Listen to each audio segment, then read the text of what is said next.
Good morning, ladies and gentlemen. My name is Tomasz Rożek and I'm a scientific journalist. By education, I am a physicist. I'm thrilled to be able to be with you all day today. I'm wondering whether this is my great beard or it was not that long ago, but imagine that I remember the time that people were to be convinced that it makes sense to protect the environment. Not because of virtual reasons, but because of human reason. Clean air, clean environment, clean water, clean soil. This is where we feel much better to live in, where we live much longer, much healthier. And today, you will hear it on numerous occasions, we'll be referring to threatening statistics in the course of our conference. Because the statistics show the reality, the dear price that we pay for our dirty environment. Environment protection is a complex one, and it is discussed on many different levels through European Union administration, government administration. We step down to regional administration, last but not least, the commune administration. Yes, this is an ongoing discussion, but from time to time it is worth meeting and exchanging our experiences and talking. European Union, European Commission have resolved that 1 week in a year in Europe should focus on intense discussions about environment protection. This is called the Green Week. And a Green Week begins with a meeting in one of the EU member state cities. This year, this is Warsaw. Therefore, I'm thrilled to welcome the host of the meeting, Adam Struzik, the Mazowsze Provinces Marshal. The floor is yours, Marshal. Good morning, ladies and gentlemen. I've got a sense, a feeling that we are dealing with noise pollution. Commissioner, Minister, Mayor, ladies and gentlemen. The Green Week is the EU Commission's initiative. Mazovia region has been requested to become a part of it via the Environment Commission, and I am myself a member of it. The Committee of Regions issues its opinions, where 350 representatives of local and regional governments express their opinion on the most important acts and everything that is related to governments. I'd like to welcome our guest of honor, Commissioner Cameron Novella, the EU Commissioner for Environment and Fishery and Maritime Management. Welcome cordially, sir. Robbie Beaver, the first deputy of the committee. Henryk Kowalczyk, the Minister of Environment. And Rafał Trzaskowski, the Mayor of the city of Warsaw. I am also thrilled to welcome the representative of France's and Belgium's embassies, the management of Mazowieckie region representatives, local administration representatives, higher education institutions representatives, and scientific and university milieus, NGOs representatives who work for environment protection, government and local government level clerks who deal with environment, as well as all the guests who've been interested in the topic.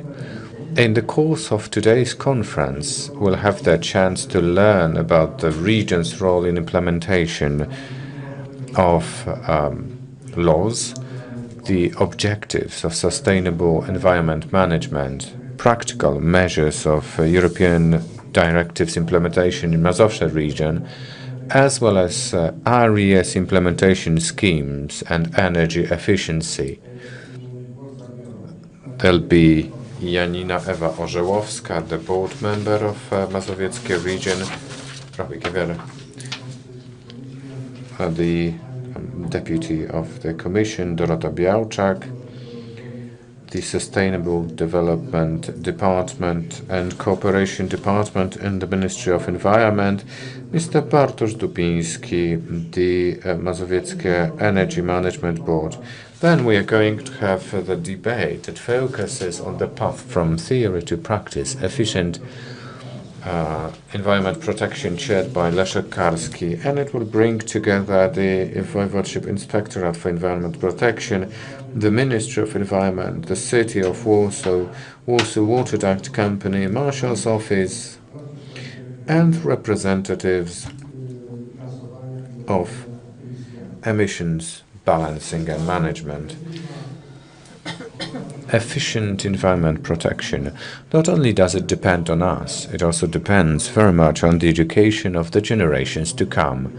Therefore, the beginning of this year marks the opening of the ecology competition for primary, pre-high and high schools, and I granted my honorary patronage. The competition has been designed to make young Mazowshe people realize how important it is to take care of the environment and how much it depends on each and every one of us. At the end of the conference, you'll meet the laureates of the competition, and the commissioner and me will be happy to present the accolades. Our conference is complemented with a scientific picnic held in the library's gardens, and it encompasses workshops and presentations on practical implementation of RESs in households, workshops and quizzes, as well as thermovisual drones and cameras that are used for environment protection. There'll be also expo stands of regional management of Mazowshe, higher education institutions, Kapinos Park. Only recently have I taken part in the summer of the project that was financed from LIFE project with 17 million zlotys support, made it possible to restore the marshy lands in Kampinoskie Park. It is a great achievement. KEZO Scientific Center, Polish Academy of Sciences Center that deals with RESs, will also be presented at the picnic. And the new electric car model will also be showcased. I hope that today's conference will go towards the sustainable development, healthy and clean environment, the civilizational challenges that we have to tackle with. I wish to reverberate my words of welcome. May this be a fruitful conference. Thank you very much, Marshal. From legislation to clean environment, speaking about legislation, you cannot change anything without central-level administration.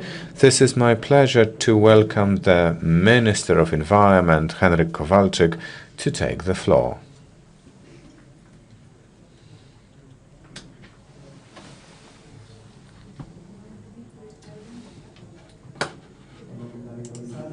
Commissioner, Marshal, Mayor of Warsaw, ladies and gentlemen, I'd like to express my gratitude for being invited to the opening of the European Union's Green Week initiative.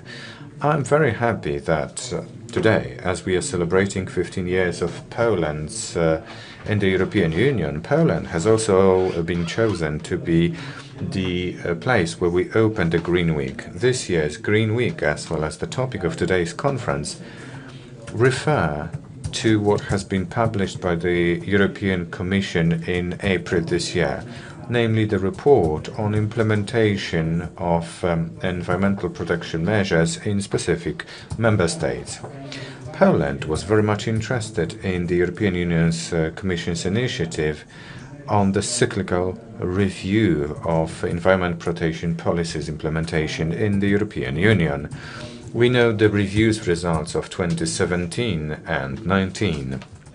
This kind of tabulation makes it possible not only to gain assessment of what has been implemented in a specific country, but also to have a synthetic representation of the whole European Union situation when we speak about successes, and on the other hand, the things that we need to catch up with when implementing regulations. The Environment Protection Review implementation review of 2019 has indicated a number of challenges we are facing at the moment. One of the challenges is the air quality. I wish to assure you that the measures that have been taken up in this respect come very high at the list of priorities, and we have taken up a number of very concrete initiatives. It is worth mentioning that the assessment is in line with our own assessment of Poland's inhabitants. The Ministry of Environment since 2011 has run cyclical surveys of ecological behavior and awareness among Polish inhabitants. The 2018 survey results indicate that as far as the environment is concerned, the challenges indicated by polls are air impurity, waste management, and climate change. We can be happy when we discover that Poles believe that environment protection may have a positive impact on the country's economic development. The survey results also indicate that the environment state depends on our own involvement. Then, local and national level legislation have been indicated. Citizens' activity cannot be overestimated. Therefore, it is very important to disseminate information amongst the general public. Not only do we speak about the legal regulations, but also about the intentions of the solutions, about the problem's complex aspect and results. This can be exemplified by the European Commission's activities to gain the EU general public's acceptance. This refers to limitation to single-use products of plastics. It seems that the information activities have made it possible to gain positive results. In my opinion, it is also important to increase the efficiency of environment protection bodies as well as all kinds of institutions that support the latter. The administration of all the levels need expert support as well as the access to cutting-edge technologies. Therefore, I believe that this is very positive to have this European Union Commission's tool that makes it possible to exchange experiences and good practices on environmental protection laws implementation. The efficiency of environment protection bodies is the precondition to implement regulations in a proper way. Thus, Poland reformed the Environment Protection Inspectorate last year in order for it to become more rational, and we have also decided to work out the new financial system.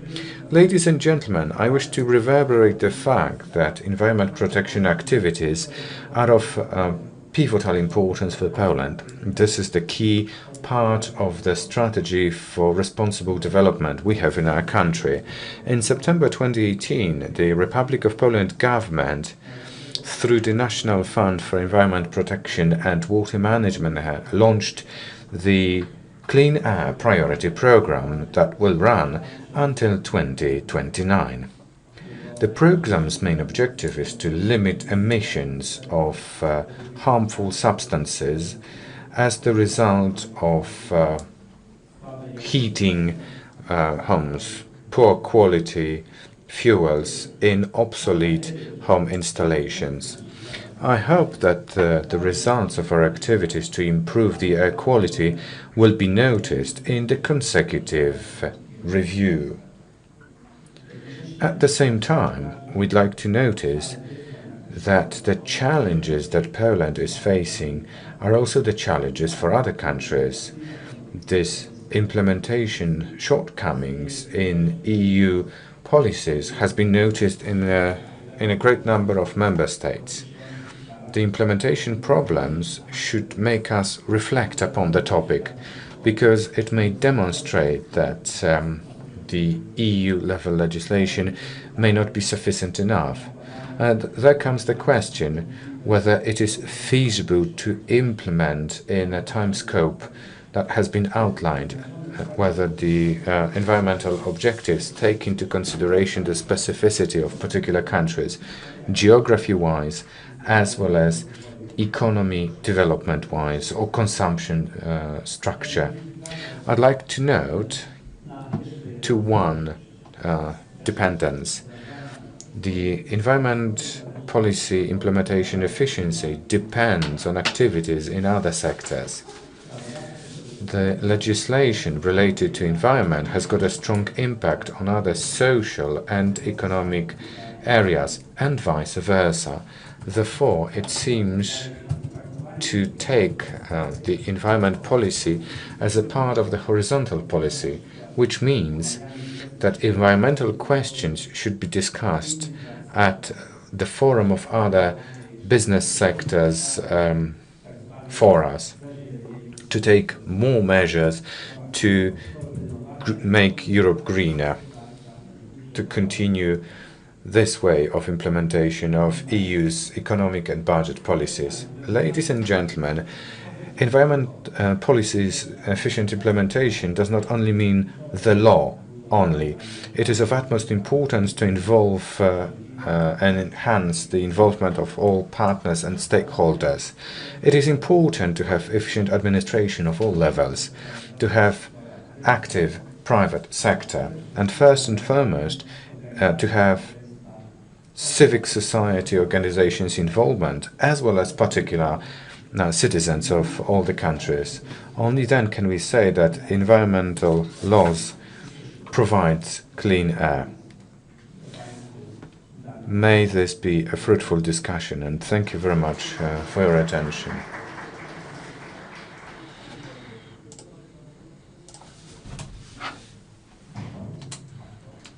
Thank you very much, Minister. Without any doubts, we can say that water and air see no borders and limits. So if we are to be serious about environmental protection, we need to put it in the context of the whole region, not only of a city. We are speaking about the European Union. And now the floor goes to the Commissioner, Carmen Opera.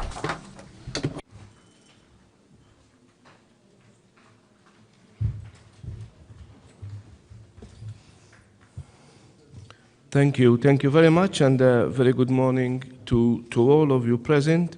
Marshal Struzik, Minister Kowalczyk, and Mayor Trzaskowski, ambassadors, colleagues, ladies and gentlemen, a very good morning to all, and I would like to start by thanking the Marshal and the other Polish authorities for this invitation this morning.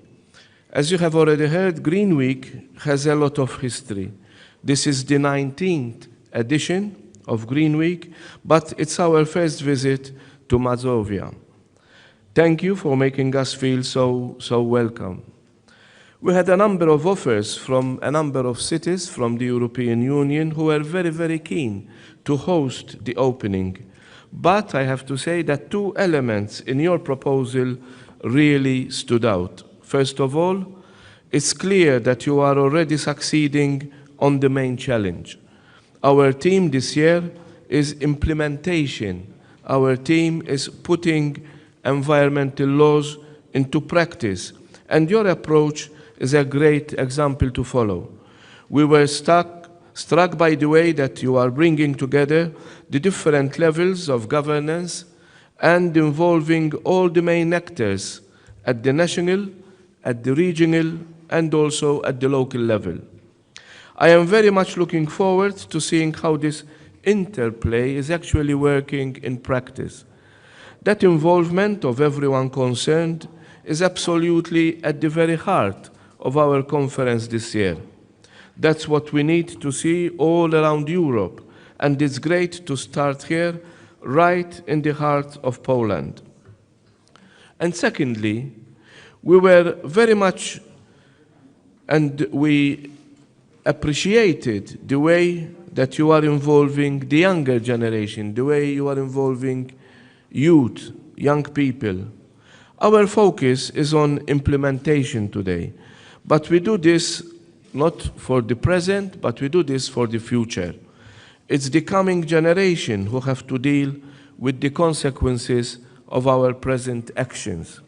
So listening to their opinion is extremely important, especially, of course, on issues like climate, on issues like the environment. When we listen to young people, they often point out that environment policies are very popular. This was again proven last week with the Eurobarometer on European attitudes to nature. Europe already does a lot in this area, but 60% of Europeans think that the European Union should actually do more.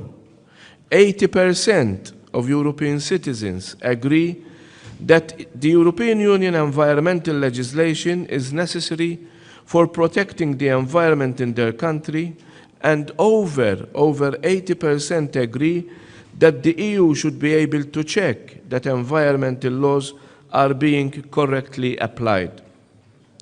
And that is why we developed the Environment Implementation Review, which is a 2-yearly cycle of analysis, dialogue, and cooperation. It's an opportunity for all member states to take an objective look at how they are doing in applying environmental rules compared to others. And also, it's a chance to see what's working in practice and where we might need a different approach. We have built this year's Green Week around the review, which has specific recommendations for each and every member state. And for Poland, it makes interesting reading. This region, for example, has a great story to tell about putting EU funds to good use. They have led to major improvements with collecting and treating urban wastewater. The changes in municipal waste management are just as impressive. Before Poland joined the European Union, almost 100% of residual waste went straight to landfill. 15 years later, only 42% of this is being landfilled and 34% is being recycled. It's still short of the target, so there is still work to do, but it's a massive improvement in a short time. The Environment Implementation Review is a reminder that we cannot relax. We cannot relax our environmental laws, which exist to protect people's lives. Here in Poland, some 45,000 people are still dying prematurely each and every year because of air pollution. It affects nearly all Polish cities, especially in the south. But there have been some major successes, and I know that Mazovia is making great efforts to make its air cleaner. Last year, almost 90 new projects for energy efficiency and low emissions received support from the region and from the European Union. And this year, I hope that number of projects will grow. I would also strongly encourage you to make use of the peer-to-peer tool if you haven't already done so. This part of the Environment Implementation Review is a reminder of one very important aspect of EU legislation, and that is, whenever you face a problem, there is almost certainly a solution that has been found elsewhere. Peer-to-peer can help you find that solution and adapt it to your local needs. I want this year's Green Week to be a reminder of the power you have at your disposal in implementing, because implementation is all about you. It happens on a daily basis, on the ground, from people like you. And let us not forget one other power you have as well. If you want to protect these policies and help shape them for the next generation, then you need to remember to vote. The European elections are only 1 week away. Your vote is your voice, your most powerful tool for change. So remember to cast it wisely. Thank you very much.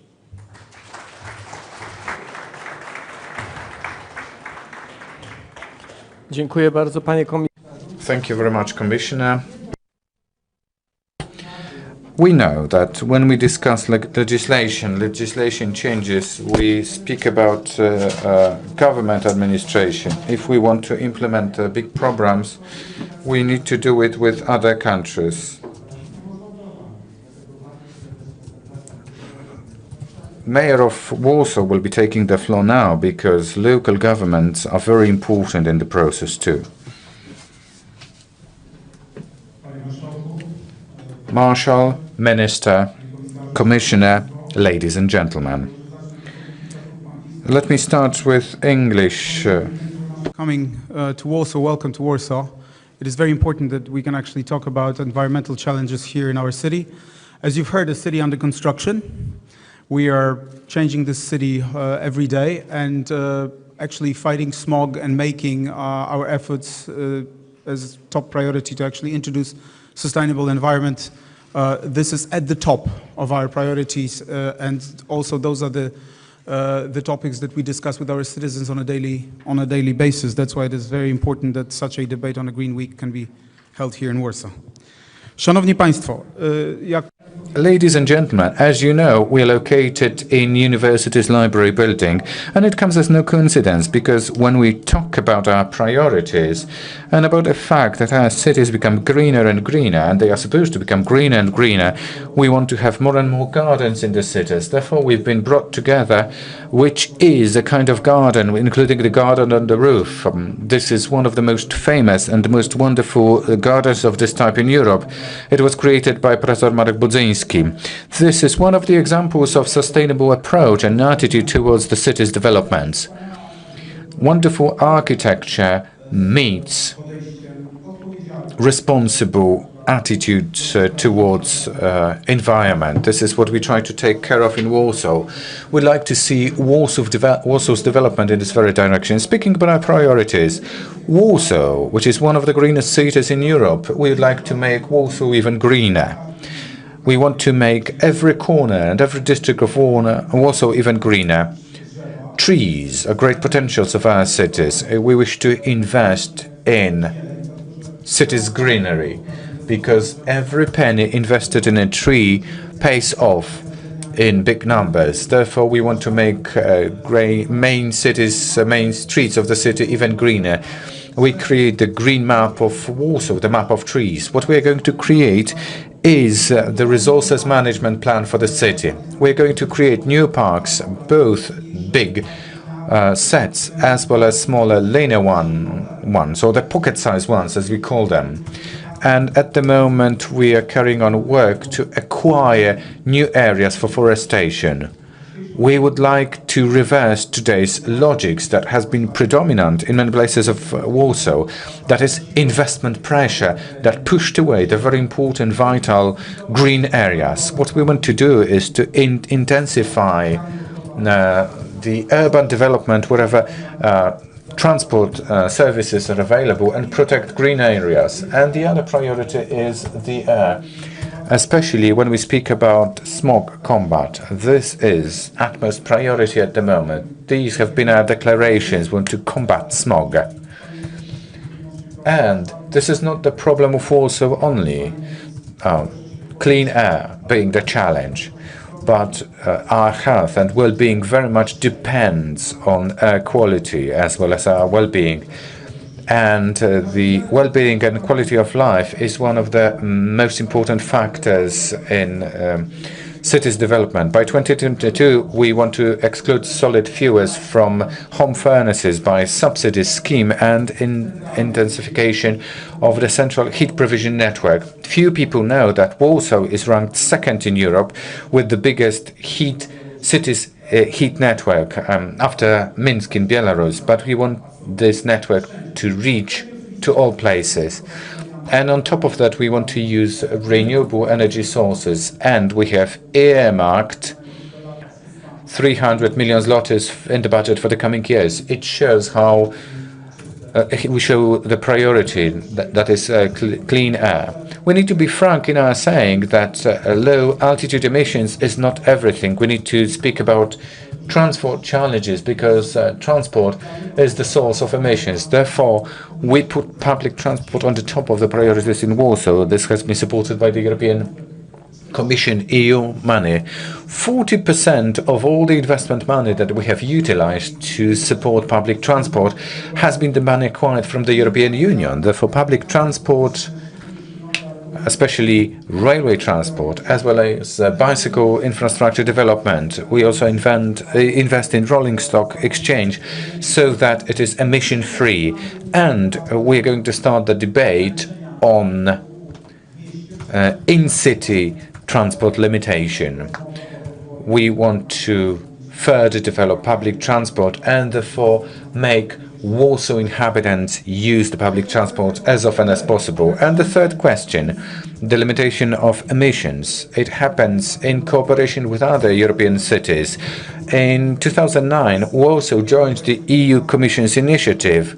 It was the mayors' coalition to limit CO2 emissions by 20% by 2020. Therefore, we accepted the action plan for sustainable energy use in 2020 perspective, and most of the objectives that were included in documents have been met. Handra Gronkiewicz-Waltz, the predecessor, in 2018 wanted Warsaw to join the new coalition of the mayors, where we want to emissions by 40% by 2030.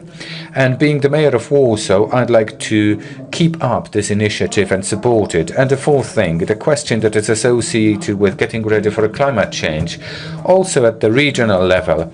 The climate change, including the warm-up process, this is happening at the moment. It's happening in front of our eyes. The fifth report forecasts show that Poland, it is going to see one of the greatest temperature increases among the countries of our region. And if we do not take up appropriate measures, by 2050, the average temperature in Warsaw might increase by 2 degrees centigrade. In June this year, Warsaw will take up the strategy for climate change, adaptation strategy for climate change. The recently created Air and Climate Change Office will create realistic and feasible programs to counteract in-cities heat island and therefore to make Warsaw ready to phenomena like droughts and torrential rains at the same time. The Green Roofs scheme will be one of the project's elements, like the ones that have been created at the Library of the University. Commissioner, I'd like to express my thanks for being with us on this Green Week. Exchange of experiences is very important, especially at the regional level, voivodeship level, cities level, so that we can compare our experiences. This is what we've been doing. We've been doing with the Eurocities and regions support. We cooperate with Marshall when speaking about the regionals level. We cooperate with the government and we try these questions to be done above any kind of political divisions.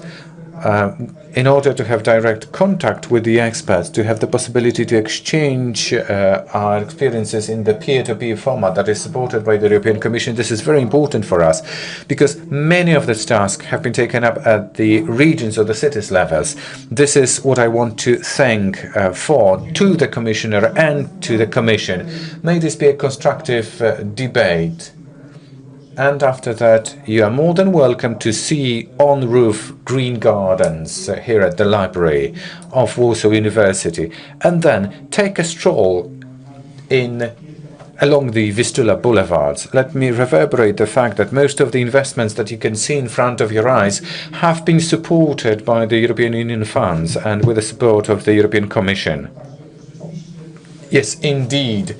I can only repeat the last sentence. The Commissioner finished his speech. The elections we are in for on the 26th of May are very, very important for all of us. Also in the context of our combat for a clean environment and clean air. Choose wisely, as the Commissioner said. Thank you very much. Dziękuję bardzo. Thank you very much, Mr. President, Mr. Mayor.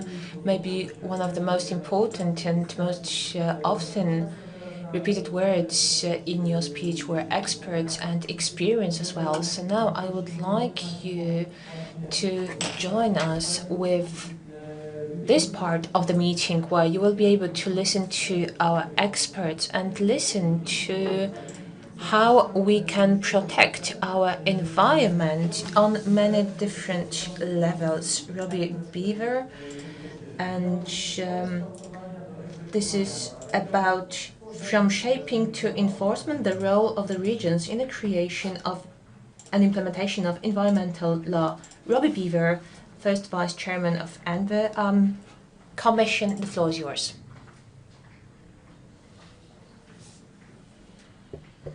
Commissioner Vella, Minister Kowalczyk, Marshal Strusik, dear Adam, President Tchaikovsky, ladies and gentlemen. I would like to thank you for having the European Committee of the Regions as part of this very important discussion on the legal provision necessary to achieve a clean environment. To this end, I am pleased to share with you the experience of the Committee of the Regions regarding the role of cities and regions in the creation and implementation of EU environmental legislation. There are three key messages that I would like you to retain from my intervention. First, regional and local authorities are at the forefront of implementing environmental policies. And I think you just realized it by the intervention of the mayor of Warsaw. And second, there are still challenges that regions and cities face in both creation and implementation of environmental law. The Committee of the Regions is committed, third, to a better creation and more efficient and effective implementation of EU environmental law. The committee is already very active in this, but, as I will tell you in a few minutes, more can and will be done at EU level and at regional and local level. Before going into further details, allow me to explain what the Committee of the Region is, for those of you not familiar with the EU institutions jargon. The Committee of the Regions is a European institution that voices city and regions' point of view within the European policy-making process. It has, and Adam Strusik just mentioned it, 350 members from all over European member states, and the members are appointed by the relevant national government amongst elected local and regional officers or officers who are politically accountable towards an elected local or regional assembly. Each country nominates members of its choice who are appointed for a renewable 5-year term by the Council of the EU. Members will then be designated as components of the 6 commissions. I myself, for example, am a member of a municipal council in Luxembourg and also first vice chair of the Commission for Environment, Climate Change and Energy at the Committee of the Regions. The committee has a mandatory advisory competence to the other EU institutions in the field of environment. This is done by adoption of so-called opinions, opinion with a capital O. An official part of the legislative procedure through which an appointed rapporteur expresses the point of view of EU legislation that directly affect regions and cities.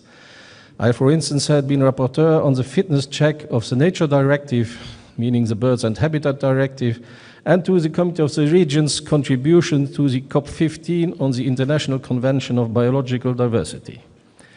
In addition to contributing to the policy-making process at EU level, the committee is also highly involved in activities such as the Green Week, which is a very important event for local and regional authorities.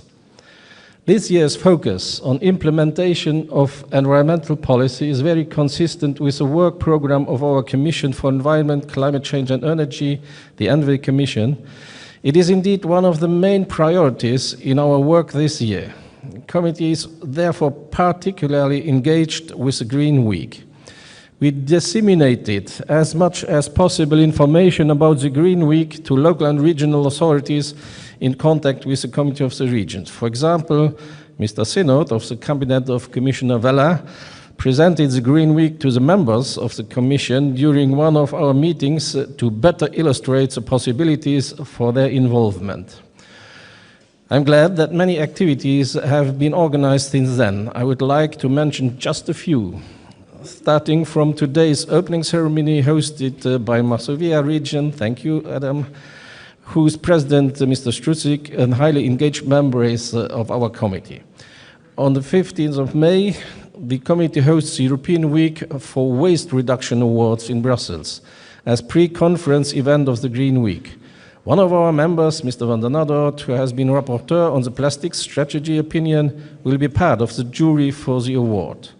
Other members are participating to partner events such as Mr. Lamas, the chair of the ENVI Commission and rapporteur for the opinion towards an AIDS environmental action program. He will participate to committee's session on the future of environment policy, better integration and implementation at local and regional level. And of course, the president of the Committee of the Regions, Karl-Heinz Lamberts, will participate to the closing session in Brussels. The participation of the Committee of the Regions members to many of the Green Week events is an opportunity to display the excellent work done in their constituencies when implementing environmental legislation. And here we come to my first key message to remember. Regional and local authorities are at the forefront of implementing environmental policies. I would like to share with you some figures to reflect on, and of course for you to tweet or post on social media using #EU Green Week. Despite the only 8 out of 28 countries in the EU formally foresee legislative powers at subnational levels, 3/4 of EU legislation is implemented at regional and/or local level. National governments usually define policy priorities and strategies and can mobilize significant resources, but lack direct, effective interactions with local communities. Cities and regions are the closest level of government to the citizens. Who better than us, mayors, councillors, and presidents of regions, to make sure that citizens in our constituencies live in a healthy environment? National governments may also lack the information necessary to tailor policy solutions to specific local problems. This is why the implementation of environmental policies is often delegated to lower level of governments, such as cities and regions. However, insufficient implementation of environment policies and legislation remains a significant problem. This brings us to my second message. There are still challenges that regions and cities face in both creation and implementation of environmental law. As mentioned in the Committee of the Regions' opinion towards an AIDS environmental action program, there exist 4 main causes for the shortcomings in implementation of EU environmental law. First, a lack of integration of environmental concerns into other policy areas, especially the common agricultural policy, the common fisheries policy, and cohesion policy. Second, insufficient funding and insufficiently tailor-made funding schemes, While a number of EU-funded projects have delivered improvements, not all EU funds have clearly defined sustainability criteria. Although within the member states there are insufficient funds available in this respect. Third, insufficient knowledge sharing. While there is sufficient expert knowledge available, this does not always find its way to the policymakers. And fourth, poor involvement and engagement of local communities and stakeholders. The Committee of the Region is therefore committed to a better creation and more efficient and effective implementation of EU environmental law. Dear audience, ladies and gentlemen, here comes my third and final message. The Committee of the Region is already very active on this, but, as I will tell you, more can and will be done at EU level and at regional and local level. From a policy perspective, we stressed that the AIDS Environmental Action Programme should support effective implementation with a traditional role for the European Commission as guardian of the body of EU environmental law, and we propose to dedicate a full chapter of the next Environmental Action Programme to implementation. But we are not limiting ourselves to expressing our positions through COR's opinions. We are actively working to support implementation. The ENVI Commission and the DG ENVI have established the technical platform for cooperation on the environment aimed at fostering dialogue on local and regional problems and solutions in the application of EU environmental law. Now we call on the AIDS Environmental Action Plan to further enhance the technical platform, proposing to establish a network of ambassadors within the platform to promote the implementation of the environmental legislation at all levels of governance, complementing the environmental implementation review and the peer-to-peer tool. Regional and local authorities in the room and across Europe are encouraged to make full use of this important opportunity for learning and exchanging best practices on environmental implementation. To improve implementation of EU policies, the committee is currently developing a new pilot project called Network of Regional Hubs for EU Policy Implementation Review. These hubs of authorities that are below the national level will assess the implementation of selected policies in their constituency. The feedback of the selected regions will be used to improve existing EU legislation and its implementation at local and regional levels. This will ensure a better involvement of sub-national actors at an early stage of the EU legislative review process. On this regards, we will soon launch the work on air quality. Let me conclude by briefly mentioning the Sustainable Development Goals and the Agenda 2030. When discussing this creation and implementation of EU environmental law, it is necessary to recall the SDGs as a reference policy framework where environment is connected with health, poverty, and with the correct functioning of our democracies. I would like to highlight by the recently published Global Assessment of Biodiversity Ecosystem Services by IPBES. But not to spoil the subject that will be presented by next speaker, I would like to thank you very much for your attention. Thank you.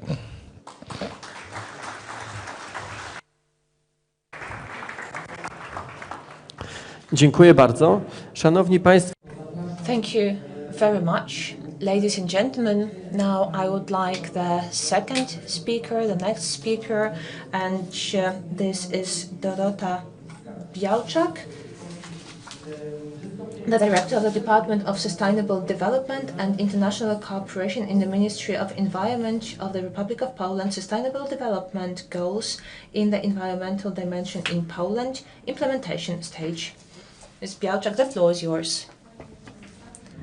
Dear Commissioner, Marshal,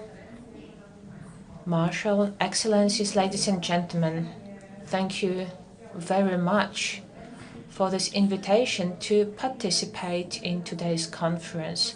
It is my goal to show you the attitude of the Polish administration regarding the Sustainable Development Goals. As it has been mentioned before, what defines the sustainable development in the perspective of 2030 is, of course, the Agenda 2030 on sustainable development. It was adopted in 2015 by 193 countries. It points out many economic, social, and environmental issues that should lead to long-term sustainable development that will also assist new job creations. The Polish perspective regarding the responsible and sustainable development has been formulated in a strategy for responsible development, which is a strategic instrument for the governing of the policy for socio-economic development while caring for the environment. And this new model of development for Poland that was formulated in Agenda 2030 goes in line with the European of Agenda 2030, and this is a vision of the world that is free of poverty, where every human being is able to make use and benefit from the development of the technology. So when it comes to the strategy for responsible development and the ecological policy, PEP 2030, it was my department who worked on it, and soon the ecological policy of the state 2030 is going to be ready. It is the Ministry of Environment that is dealing with it and supervising it, and it is my department to be particular. So right from the beginning, we wanted this strategy to show the relationship between Agenda 2030 and the policy of the state. Thanks to that, the policy of the state shows directly how the goals of sustainable development shall be implemented. The Environmental Policy 2030 will support 11 out of 70 goals of sustainable development. Moving on to the operational level, because first of all, we are talking today about the implementation of the strategy and environmental issues. I would like to show some of the issues regarding the sustainable development. I would like to start with goal 3, which is good health and quality of life, which also involves the quality of air. The priority, not only for the Minister of Environment, but also for the entire government of the Republic of Poland, is the limiting of the so-called low emission, and that is small boiler rooms and also individual boilers and rooms. So talking about the low altitude emissions, we also talked about boilers, and that was coal boilers, but also with biomass under 500 kilowatts, and these are the most common ones in single-family houses. Those provisions entered into force in October 2017. It is our goal to discontinue the installation and sales of the so-called kopciuch, the smoke puffing stoves that create the largest amount of low altitude emissions. In February 2018, a new bill entered into force regarding electromobility and alternative fuels. This bill foresees the introduction of preferences regarding taxation for cars that are electric, that hybrid, and also hydrogen-fueled cars, as they may be exempt from excise tax. This act also made it possible to create the zones of clean transportation introduced by communes, and into such a zone there are only clean vehicles that can enter, for example fueled with hydrogen or natural gas, as well as other that have been also defined in the bill. And it was the first such zone was created in the historic district of Kazimierz in Kraków. In September 2018, the government introduced new quality norms regarding solid fuels that are used at home. It is about getting rid of the lowest quality of fuels. In the same month, and that is in September 2018, supported and with the active participation of the Prime Minister Mateusz Morawiecki, also a new agreement was signed. It was signed together with the National Fund for Environmental Protection and Water Management. And this was about eliminating those fuels that cause the worst pollution. In the same month, there was also the new agreement regarding Clean Air Priority Program, and this was signed between the National Fund for Environmental Protection and Water Management, together with 16 divisions, as well as the Bank for Environmental Protection. So each voivodeship also signed it. And I would like to also emphasize that we are not only talking about exchanging old boilers, and we also talk about thermal insulation. This is about the walls, but also doors and windows. This program is going to be implemented over 10-year period. It is going to involve 103 billion zloty. It is assumed that this thermomodernization is going to be implemented in over 4 million single-family houses, because these are the needs in Poland. There are also many social issues connected with the Clean Air program. This is very important because in order to allow the less affluent part of the society to participate in the program, it is connected with the average salary. And the lower the salary, the higher the amount that can be allocated, up to 90%. So together with the Minister for Family and social issues, there will be a new program for the social workers. This training will allow them to inform the families they work with how to effectively use the energy in a house or a flat, how to also apply for the money for a new boiler, and also how to more effectively use the subsidies for the house or for the flat. We also talk about the adaptation of cities for climate change.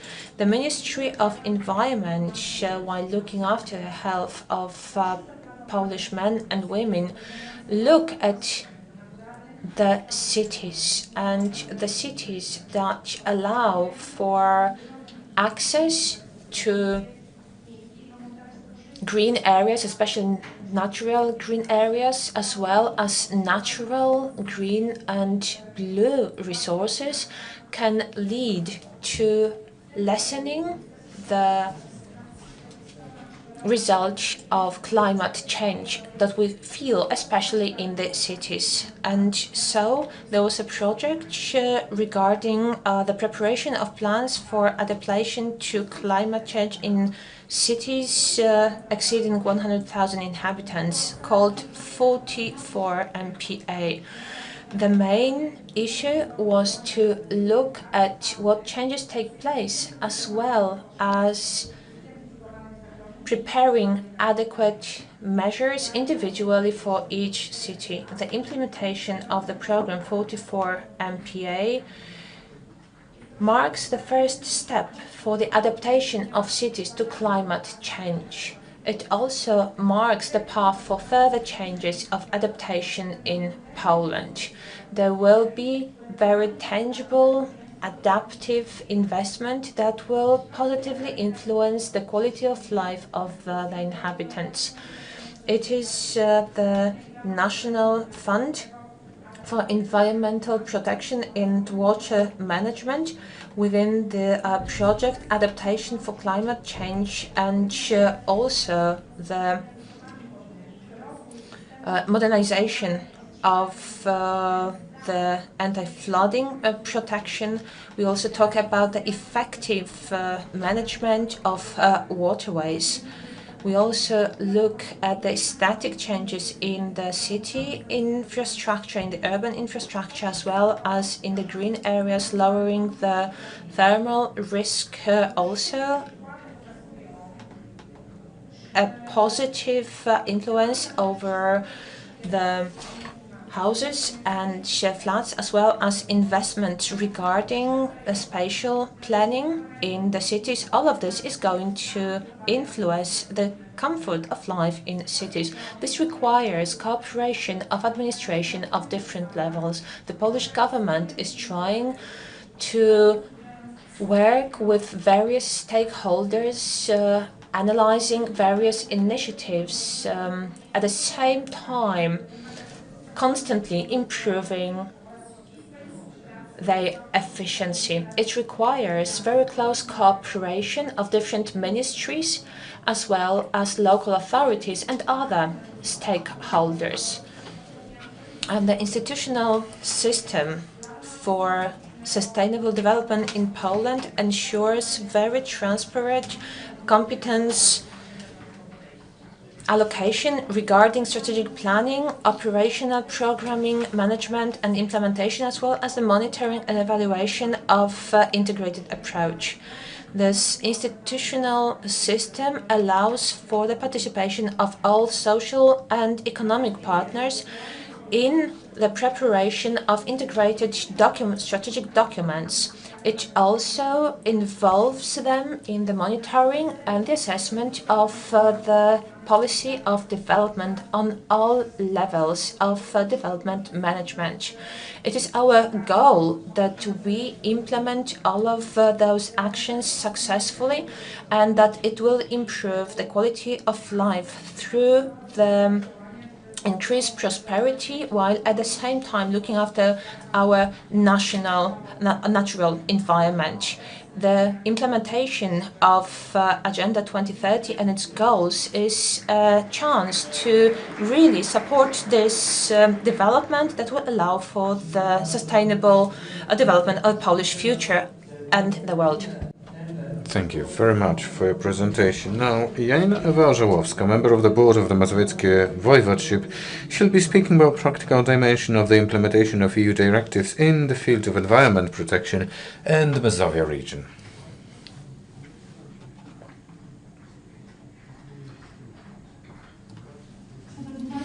Ladies and gentlemen, from legal regulation to clean environment all around me, what we are going to speak about today is the legislation's impact on the environment we all live in.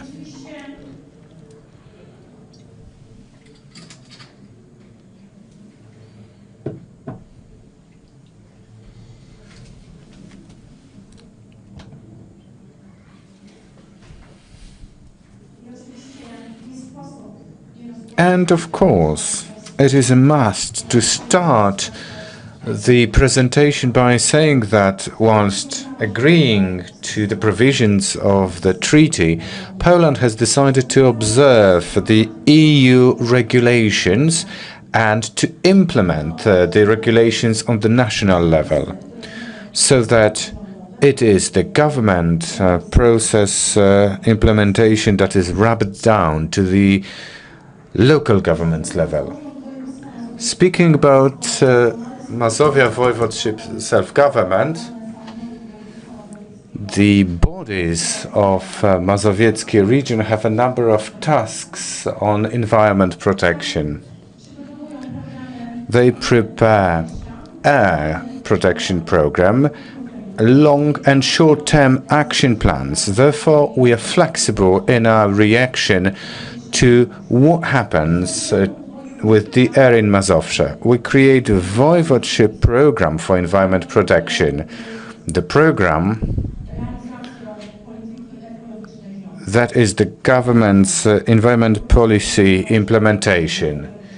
This program also was assessed with its impact on the environment, and this assessment has been a source of knowledge on the state of environment in Mazowsze. We also developed noise pollution protection program. Marshall was speaking about it at the very beginning. He mentioned it, but we work on that outside agglomerations. So in the places where the noise level is too high, like for example alongside the roads or railway lines. The Voivodeship waste management plan is implemented at this level. This is the Voivodeship's objective to inform the general public on what the environment looks like, what the state of the environment is. Integrated permits and preparation of integrated permits and verification whether companies comply with the requirements as stipulated in laws with regards integrated permits and emissions levels. And of course, we must not forget that there is payment, collection and redistribution, that is transfer of the money to the National Environment Protection Fund. Ladies and gentlemen, when we use the word responsible when speaking about environment protection, we first and foremost start with the knowledge level and the general public information on the environment we live in. And I'm not speaking about the right for information for the general public, but I speak about the aspects which make it possible to discuss the state of environment available for all citizens. Because this is the kind of knowledge that shows what else can be done. It also increases the inhabitants' awareness. This is something we have observed today. Making the information available, expressed by the number of notions, has increased. Therefore, inhabitants are more and more interested in the environment, and they are very active in discussions about the environment. It is often them filing their postulates regarding legislation. Ladies and gentlemen,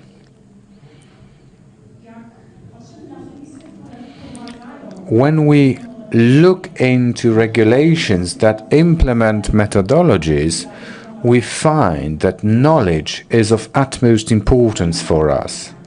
Coherent methodology, clear regulations and guidelines observed by each and every one of us make it possible to prepare the knowledge on the state of environment and thus carry out peer-to-peer comparison. Therefore, there is one yardstick to compare all companies and then to monitor the environment. What we should not forget about is the fact that knowledge makes an impact, makes it possible for us to react, to give a change impulse, to increase the technological level. You will see in this slide that there are 300 installations in Mazowieckie Voivodeship that have received the integrated permit, and all these are assessed in exactly the same way. We must not forget that the databases make it possible to take care of the environment in protected areas. This knowledge contained in the databases gives us the knowledge where to intervene in, where to take care of our environment in a very special way. Therefore, if we seek the answer to the question, do legal regulations impact the environment's change in any way? Do regulations impact the awareness of inhabitants? As the answer, I want to show the slide. There is a decrease of environment-related fees. It is not the result of the fact that we've become less effective to collect money from pollutants. Quite the opposite. Despite the fact that we are more and more efficient in fees collection, the awareness increases alongside, and companies use cutting-edge technologies, and therefore they pay less fees for being pollutants. This is what you can see in this very slide. The knowledge, well-prepared standards, good methodologies. This all boils down to the fact that companies and inhabitants who pollute the environment try to change their attitude because they know that the environment should be taken care of, should not be polluted, because this environment is important for each and every one of us. We cannot speak about environment protection. We cannot speak about environment changes. We cannot require inhabitants to take care of the environment without providing any support. We provide support so that they take a proper care. This slide shows that 2 billion Polish zlotys was earmarked at the last programming period. It was the number of applications that were filed in with the regional fund. These were all kinds of environment protection related initiatives. 1.4 billion were directed to beneficiaries who have prepared projects of different kinds. These encompassed renewable energy sources for public utilities, as well as for natural persons. Let us remember that this includes a number of projects that include broadly defined thermal insulations, as well as boiler exchange programs, because heat generators have an impact on the environment. So regional operational program funds have been earmarked for this, and there is a continuous need to find even more resources because the inhabitants and local governments as well as NGOs' awareness increases as the time goes by. The Mazowsze region's management has its own budget, 5 million zlotys, to start the clean air battle. the sum of 5 million zlotys has been earmarked for Mazowsze Clean Air Support Scheme. This scheme supports the furnace program, be it the replacement of the boilers or installation of measuring devices for emissions and heat, as well as a drone program to check and test the air. We believe that we should have this kind of money at hand. The air is very important for us. It's on everybody's lips. But people say at the same time, we are short of money. Every year, NGOs are provided funds for them to be active in reacting to what has been happening to our environment and what has been happening to our planet. There's been an additional and extra measure this year, postgraduate studies program for particular communes inhabitants, or it's better to say for communal officers, in order to increase the inhabitants' awareness. The postgraduates program has been designed to equip them with additional knowledge and awareness, and to empower them to have the impact of the environment we live in. The postgraduate studies program has been subsidized within the scope of the regional program. As I said before, knowledge, sufficient information, and awareness increase are of utmost importance. Therefore, we are involved in educational programs on environment protection, clean air, noise pollution, natural waters protection, and the environment as such, so that people become more and more aware that we all have an impact of the environment. We start with the kindergarten goers, through primary and secondary schools, and adults. And the question is, we've done a lot. I've shown you that on the one hand, the regulations translate into knowledge, into monitoring, into institutions, into companies' awareness, into permits. On the other hand, we need to keep fighting for the environment. We are in 4 challenges. We need to say it clearly. We need to instill a great impulse to become even more involved in circular economy. What we need to remember about is that climate change adaptation is not the song of the future. This is something happening at the moment, something that we need to see now. Thus, the competition that is a part of today's meeting, and the accolades will be presented by the Marshal.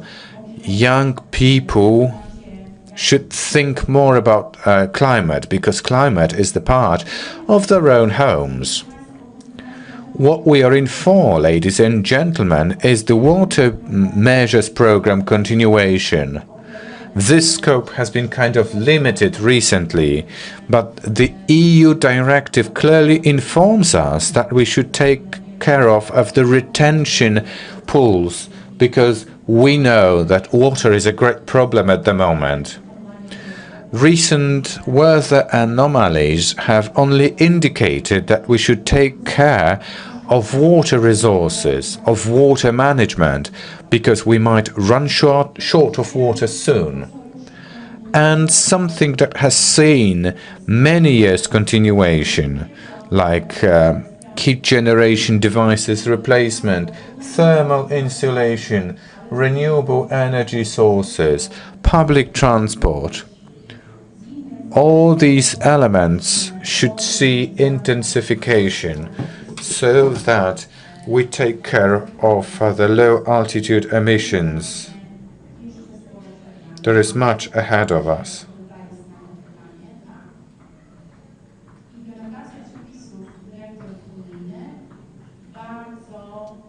Implementation has helped Poland much as far as inhabitants' awareness is concerned. The awareness that we, the inhabitants, have the impact on the country, the environment we live in, on the air we all breathe. Thank you very much. Thank you very much. Before I announce the last speaker before the break, I'd like to welcome Julia Svetlichna, Kharkiv governor, and the delegations she's being the head of. And the last presentation, the last speaker, Bartosz Dubiński, President of Mazowian Energy Agency, and he'll be speaking about the impact of technology on environmental protection. We'll be speaking of energy storage examples. The floor is yours, sir. Commissioner, Marshal, the Governor, ladies and gentlemen, I got scared away when I was introduced by the host of the meeting. I'm the last speaker before the break. This is an additional challenge. I'll try to stick to the time slot. Therefore, I selected the limited one. The agency's activities. I'm going to see the relations between lawmaking and technologies, impact of one on the other and vice versa, showing that there is a great dependence on regional and national instruments. I'm going to focus on a narrow part of our scope, solar energy, and I'm going to show you PV projects and projects related to energy storage. A word of introduction, a kind of self-presentation. 2 words about Mazowsze Energy Agency. We have been in business for 10 years, and I believe that the consecutive slides and my presentation will prove to you and to the Commissioner that the grant that we received in 2009 has been properly utilized and the money has been properly invested. To give you the information, Mazowsze Energy Agency is a commercial code company, and its stakeholders, shareholders encompass 52 bodies, and the government of the voivodeship is the dominant one. It is the major shareholder. There are representatives of local governments, as well as those who are present in the room, as well as research and development centers and entrepreneurs and NGOs. Speaking about Mazowsze Energy Agency, it is worth mentioning what we deal with, especially in the context of the seminar we are part of. Environmental aspects. We are the regional agency, non-for-profit one. We have been established with the use of the public money. Our mission, our public activities, this is the main part of our day-to-day business. We are a consulting agency because being a consulting agency, rendering advisory services for the self-governments, make it possible to make a living, to use a colloquial language, and to finance not only our own activities, but also the projects that need co-financing, because EU projects require the financial contribution. We are a energy cluster coordinator. Many projects, many initiatives have been created within the scope of the latter. And one of the initiatives that I wish to publicize and advertise is the Mazowieckie energy management sector. Smart metering in an energy management idea is the decoy beacon for us. This is the service that will be rendering on commercial basis for all those who need to know more how much they use, not how much they pay. Informed use and consumption of electricity. This is the chance to boast about international activities of ours. We boast extensive experience in grants acquisition for international projects. At the moment, we are running 5 international projects and Intelligent Smart Energy for Europe, Interreg Central Europe, Interreg Europe, 7th Framework Program, and many others are the ones we are experienced in. Horizon 2020 on top of that, in addition to national and regional funds, including regional operational programs. We manage the lease funds for the energy sector. We finance pro-environment green projects. We've managed Jessica financial instrument, and the projects that we've been running today pay off the credits, and the money that returns to us refuels the energy sector of Mazowsze. Not only will it increase energy efficiency, but also the natural environment state.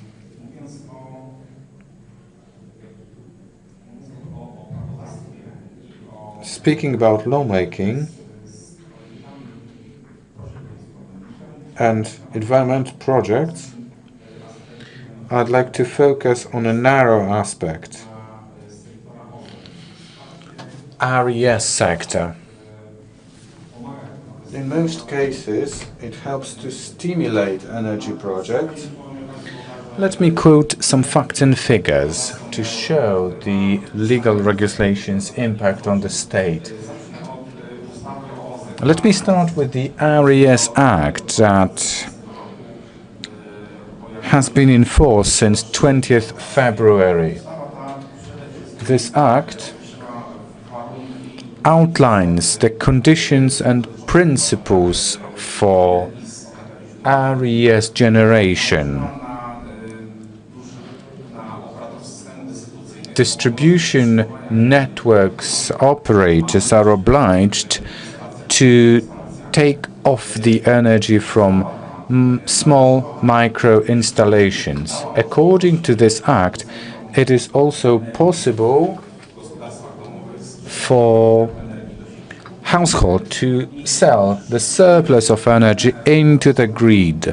Without going into details, I'm not going to tell you how many problems we had initially, what were the problems of inhabitants, but still it was a very imperfect kind of regulation. Luckily enough, in the following year, it was 22nd June 2016, there was the amendment to the Act. And with this amendment, the prosumer idea was implemented. The producer and the consumer of energy, 2 in 1, had the formal chance to generate and store the energy without the need to sell it off, because the selling was very problematic. The prosumers, like natural persons or households, may transmit the surplus into the network and take back 0.7 or 0.8 of what has been introduced into the grid without the need of invoicing, without the need to acquire energy trading permits. The amendment has also introduced energy cluster notions, and the notion was the driving force and motivator for many bodies, so that RES-based projects come into life. The amendment to the Act was very precise on settling accounts principles, which made it possible for new entities to look for the development niche in RES sector. And I'm going to show you some PV examples. technologia się Again, the technology develops very quickly, the market develops very quickly, the human awareness is changing. We are still waiting for the new act, for the amendment on the act on renewable energy sources, for example, when it comes to storing the surpluses that we actually provide in substantial quantities at the moment. I would like to now give you some numbers. In 2010, when there was no such act, in the regional operational program regarding RES, there were 21 applications. They were mostly connected with solar collectors, biomass energy production, including heat pumps. One of the first examples of such introduction, well, we have those who introduced them. They are in one of the tents in the gardens. But when there was no act, basically photovoltaics did not exist, whereas when it comes to energy, it was very much needed for everybody then, as it is now. 2015 is another date important for us, because at the end of that year, the program for rural areas development gave us the possibility to apply for means for renewable energy sources. And once we had the act, practically 100% of our applications, and we had 33, they were dedicated to photovoltaics.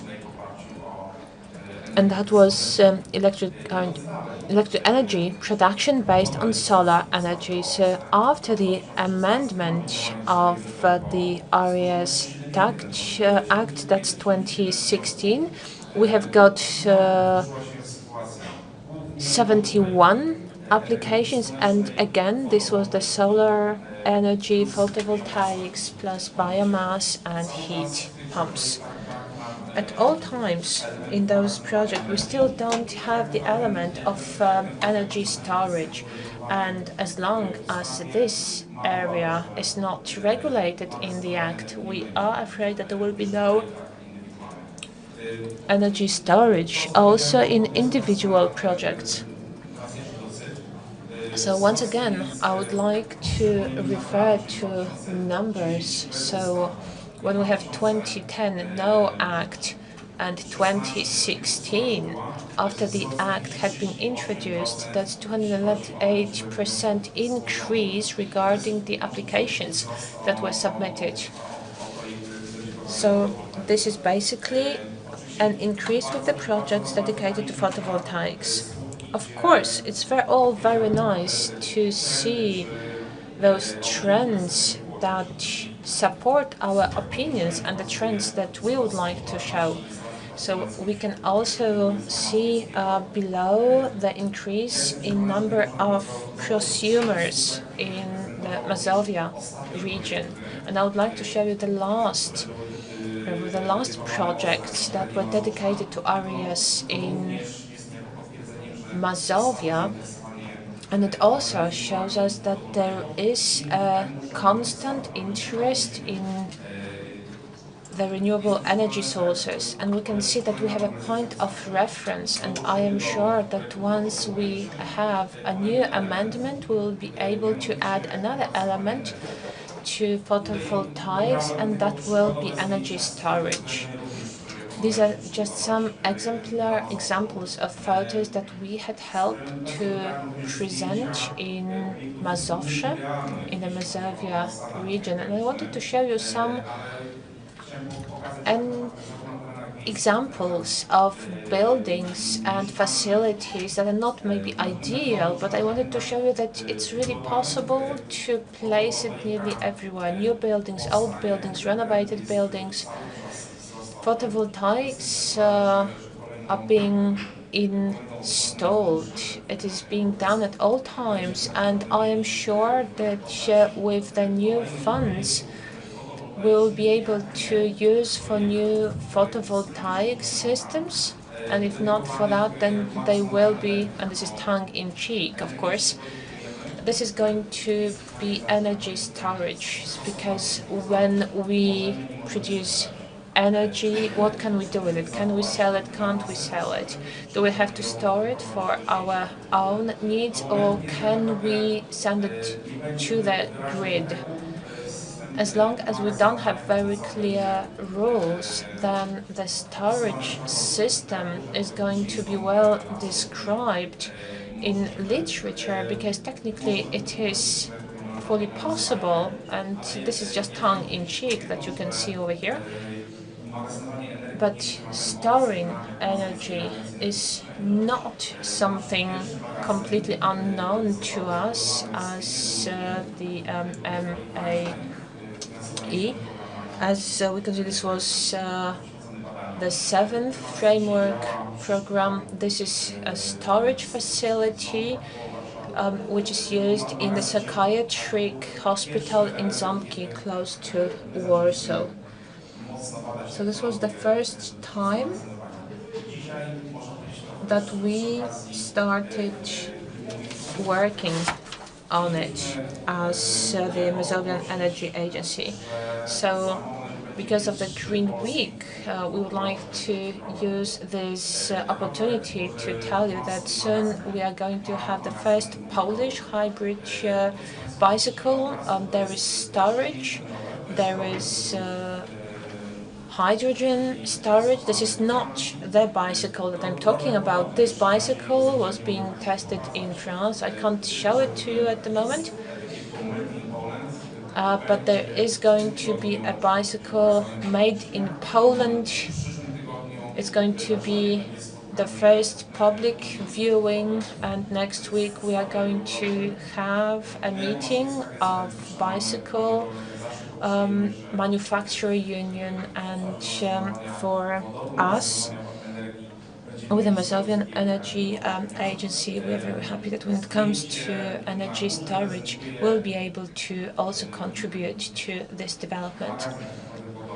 So we can see that this is the storage of hydrogen, and they look like nothing much from fiberglass, where it is concentrated, and while hydrogen, I will briefly state for the end, because charging such a bicycle is going to take about 15 seconds. Traditional electrical bicycles take a few hours to charge. This hydrogen storage is safe, is very nice when it comes to what it looks like, and it can be built into any place. It can be in the car, on a boat, on a bicycle, in basically any device. Hydrogen also allows us to reach very distant places. With 1 liter of hydrogen allows us to travel even 100 kilometers, and we can see that it's a 1 liter of hydrogen compressed in such a way. It's a very small device. I have mentioned that legislation goes towards RES's photovoltaic storage, and I hope that legislation will keep up with the technology, because the technology changes very quickly.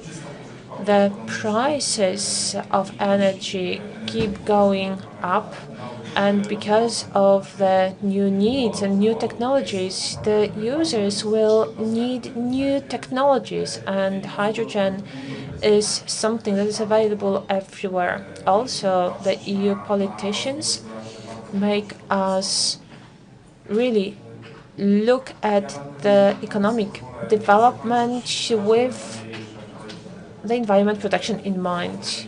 So I hope that photovoltaic projects connected with storage will also be discussed in the future, and I will have the pleasure of doing so. I would like you to take the opportunity to use the presentations that are upstairs and participate in the visit that's going to start in a few moments. I wish you lots of energy. Please do not leave the stage. I would like to ask you a question because I would like to ask you about this bicycle. It really intrigues me. I understand that it's a concept, no? Or is it something that was ready to enter the market? It's something that will be marketed very quickly. I have a film in my phone and I will be happy to show it to you. I will be happy to see it. Ladies and gentlemen, maybe not by bike, but I highly recommend to go for a coffee break. We have exactly 1 hour.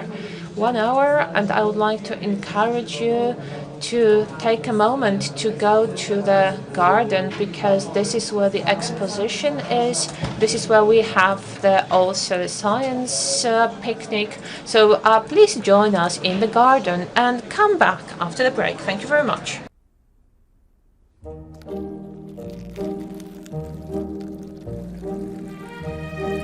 The EU's environmental policies and laws bring undeniable benefits, protecting, preserving, and improving the environment for present and future generations.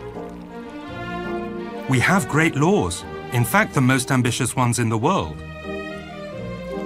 But they are not always properly applied by EU member states. This can be because of poor coordination among local, regional, and national authorities, or perhaps because they are not financed well enough. Sometimes it's just down to a lack of knowledge and data. We have many big problems, especially in the areas of waste, water, air, and nature.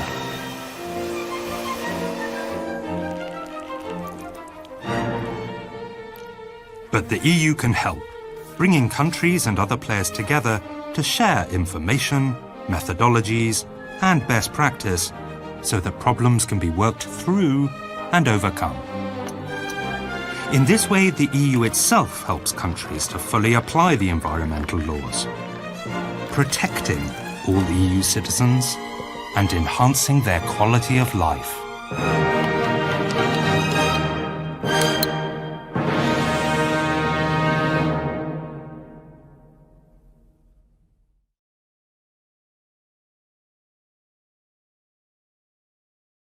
Welcome to Mazovia, a vibrant region right in the heart of Poland. It has breathtaking natural beauty and great economic potential.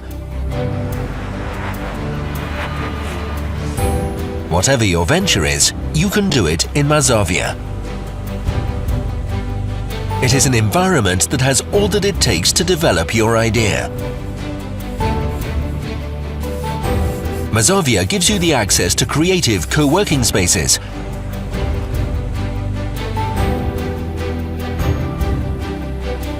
modern research and academic centers, and a dynamic business hub.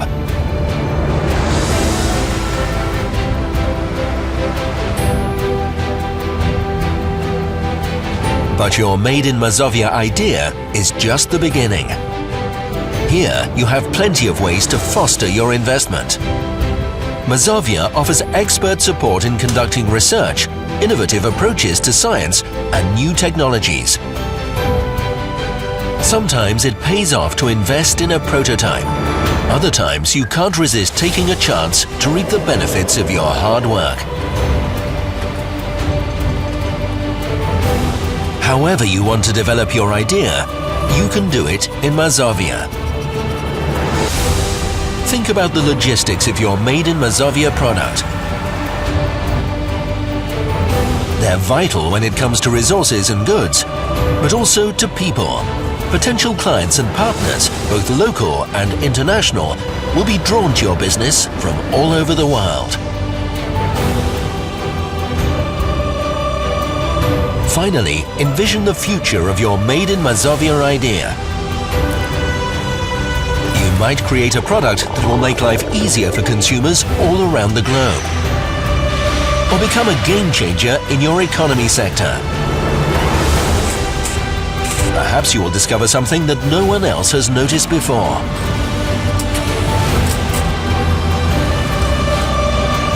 So once again, we welcome you to the beating heart of Poland. And while you're here, think about your future venture. This region is just the place for it. Why? Because whatever your venture is, you can do it in Mazovia.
Plastik, butelka, inne śmieci.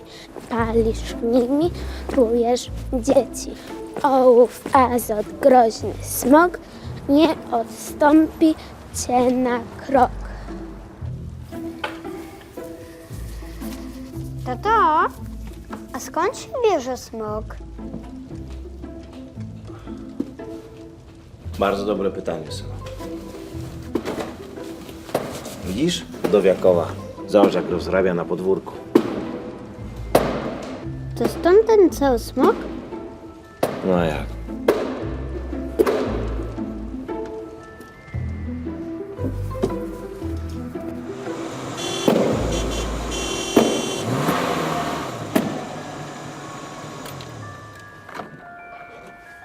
Dzień dobry, pani Helenko. Wygląda pani jak zwykle. Czarująco. Widzę, że szlifuje pan nową sztuczkę, panie Alojzy. No, ten samochód. Bardzo śmieszny. Obawiam się, że nie rozumiem. Boki zrywać, panie Alojzy. To nie jest żadna sztuczka, pani Helenko. Nie? Po prostu jeździmy jednym samochodem do pracy. Tak jest bardziej ekonomicznie i ekologicznie.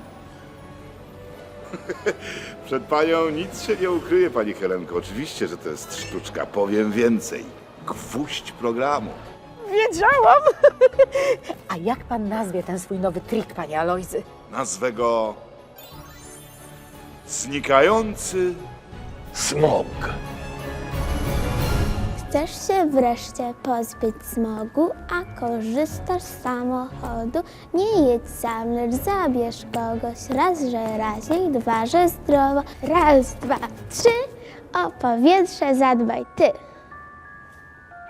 Te i inne sztuczki pomagające rozprawić się ze smogiem poznasz zaglądając na www.powietrzemazowia.pl. Ladies and gentlemen, would you please take your seats? The coffee break is now over, and I believe that you've had a chance to see the garden exhibition. If not, you'll have the chance later on, because the garden is open also after this part of the meeting. And now we're in for the panel, and the panel will be chaired by Dr. Leszek Karski, UKSW and Warsaw University of Technology lecturer who specializes in sustainable development laws in RES's energy and efficiency. Many participants of the environment process, health and safety process under the auspices of World Health Organization. Dr. Karski, the floor is yours. Thank you very much.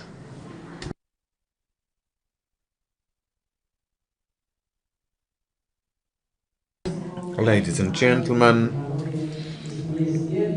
dear colleagues, I'm thrilled to be one of the conference participants. I'm truly honored to be a part of this session that is so very much important for Mazowsze, for Poland and for the European Union as such. I'd like to thank the organizers, Mazowsze, the Marshal, Director Marcin Podgórski, for the fact that we can be here with you. I'd like to thank the speakers and say that our time is pretty limited, therefore would you please be disciplined. Ladies and gentlemen,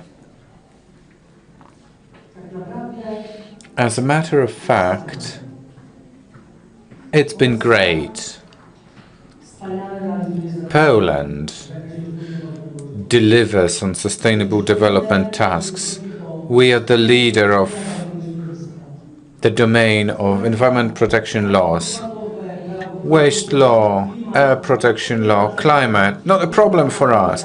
We've been implementing duly and on time. We are the best in the European Union. Everybody looks up on us because not only do we create theoretical laws, but we also implement in a practical way. What I said is the future. It is the future we try to get at.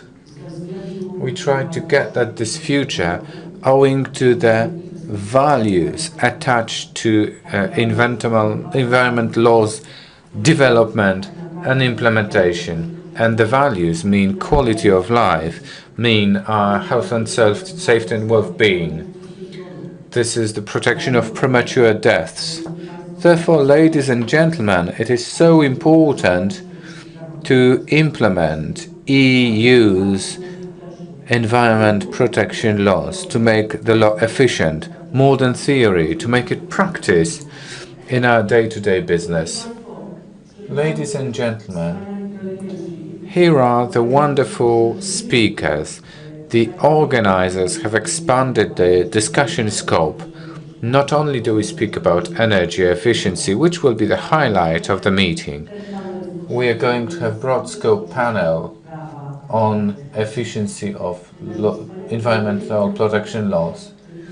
The speakers with this expanded formula and format represent self-government, national government, science and business milieus. Ladies and gentlemen, and now let us present the speakers. Because the speakers have sent us information, let me read it out in order not to skip very important information.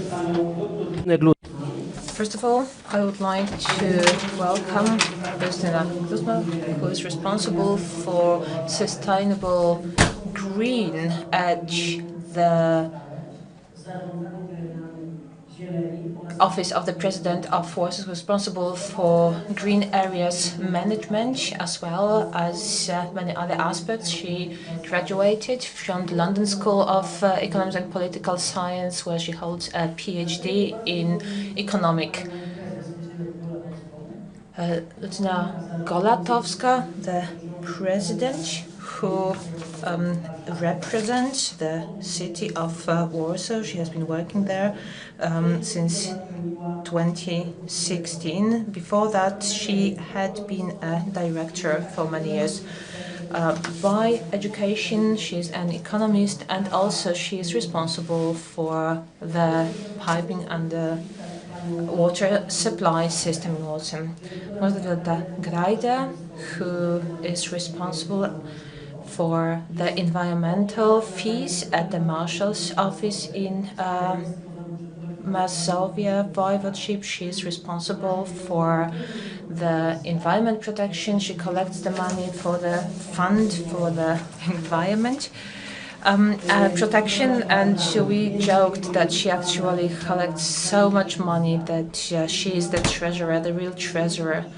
We have got 52 entities in the fund. She also has a database about waste management in Mazowsze. Wojciech Augustowski, who is the head for the Analysis and Evaluation Department at the Ministry of Environment. He deals with various European initiatives regarding the implementation of the environment protection policy, as well as the evaluation of public interventions in 2020. Director Grzegorz Jarzeński, the first Deputy Director of the Chief Inspectorate for Environment Protection from the Łódź University, and is responsible for a very important instrument of the implementation of environment protection laws. These are inspections in the Mazovia region. And then I would like to introduce you to Szczepański, Director of the Institute for Environment Protection from the Polish Research Institute. His nearly entire career has been connected with various state-run institutions at the regional, local, as well as central level. He is a member of the Committee of Environment Engineering of the Polish Academy of Science. As you can see, ladies and gentlemen, there is a whole array, and this wealth that is represented is quite amazing. We can see the expertise. They represent basically all of the aspects of the legal and legal provisions implementation. So now we can have a brief conversation. It's going to be brief but very substantial. Ladies and gentlemen, the first round of questions is connected with the implementation process. So when we talk about the implementation process, we ask why we want to implement the European Union law regarding the environment protection. What are the doubts? And so my first question is about the positive aspects regarding the implementation, as well as values that you can notice in this process. So thank you very much. Let me start with you. With a lady. It doesn't work. Works? It works? Good afternoon, ladies and gentlemen. Welcome, and thank you very much for the invitation to such a wonderful event when I can share with you what the city of Warsaw has been doing regarding the environment protection. So what Marshal Struzing mentioned during the opening ceremony, the quality of life in a city is about the quality of the environment of the city. And so with such an approach and looking at how to manage it, the mayor decided to change the structure to have a more integrated approach to environment protection.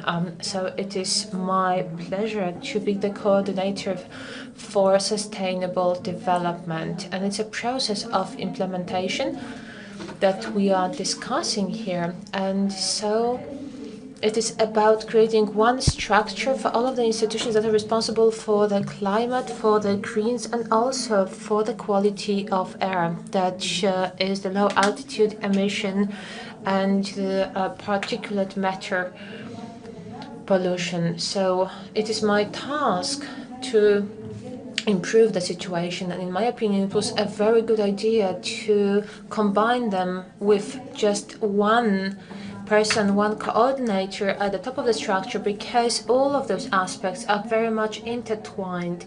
So creating the new structures for the developers, for the enterprises. So we are thinking about energy saving, but also about the green walls and green roofs. And so this is the Office for Environment Protection that is responsible for it.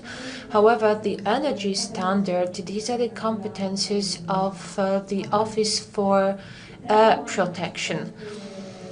And in order for all of those activities to converge, to be integrated, they are all under one head and one manager. And I know that we have very little time, so I will mention that we increase the green areas, the amount of trees, and these are trees along the main arteries, main streets.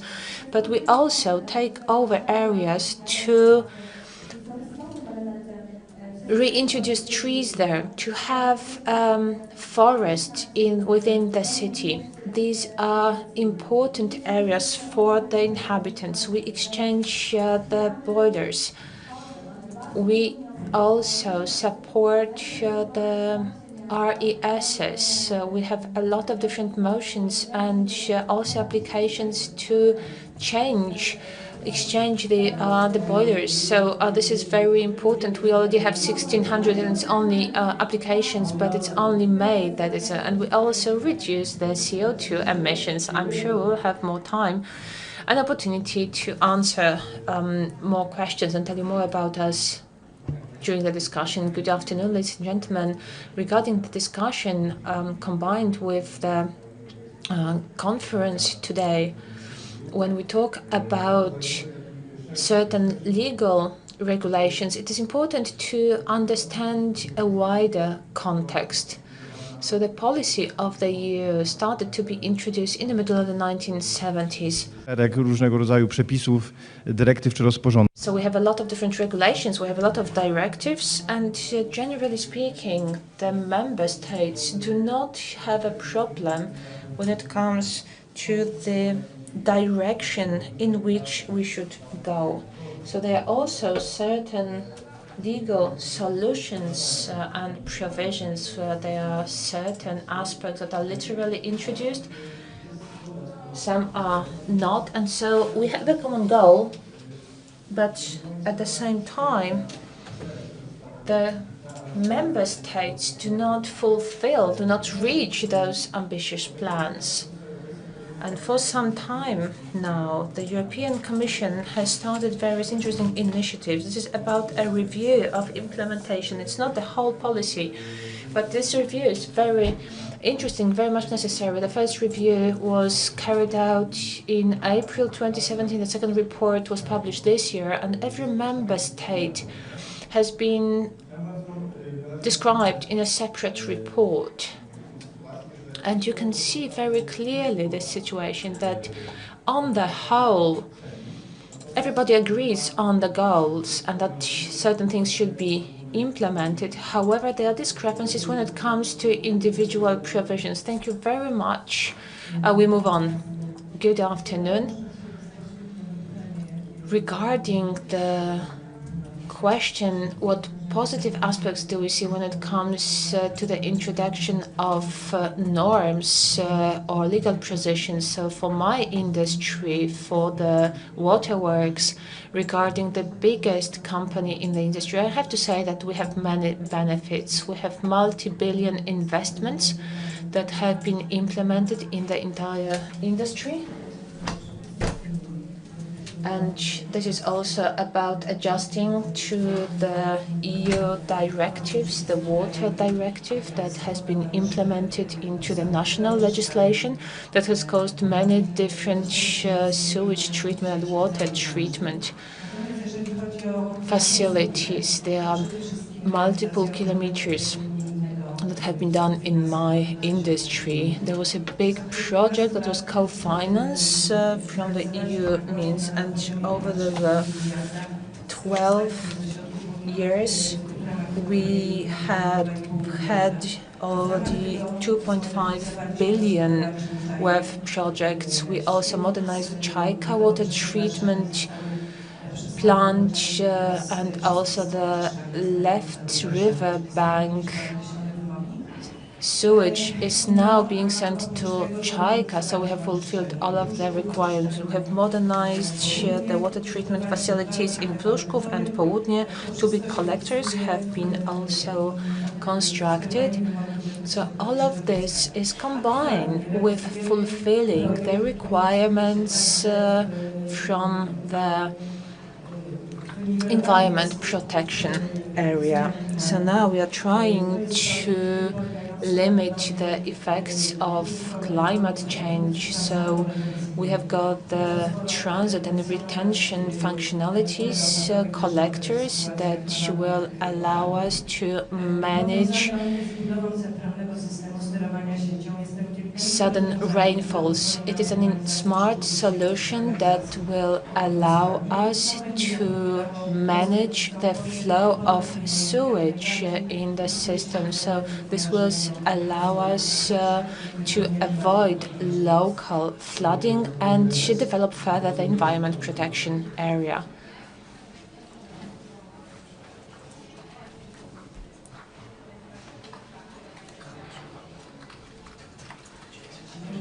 Ladies and gentlemen, I will refer to values.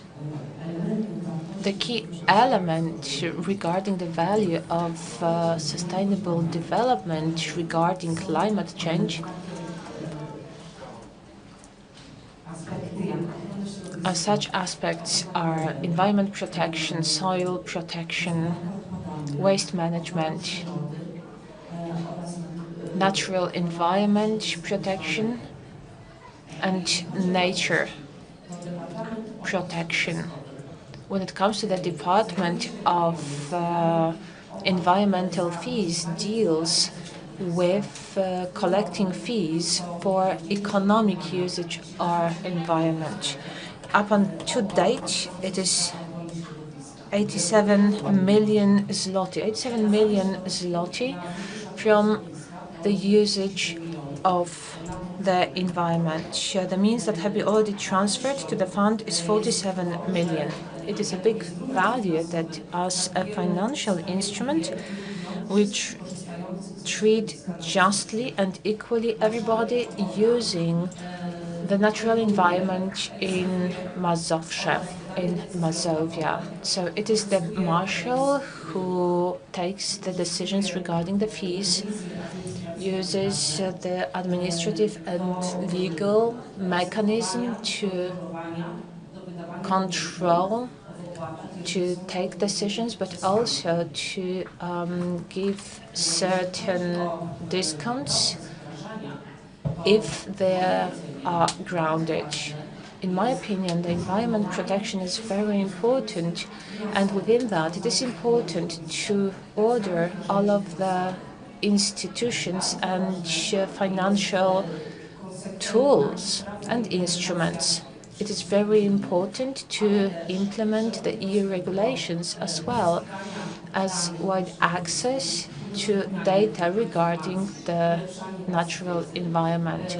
We also need to improve our database in order to be able to modify them appropriately and prepare reports. Thank you very much.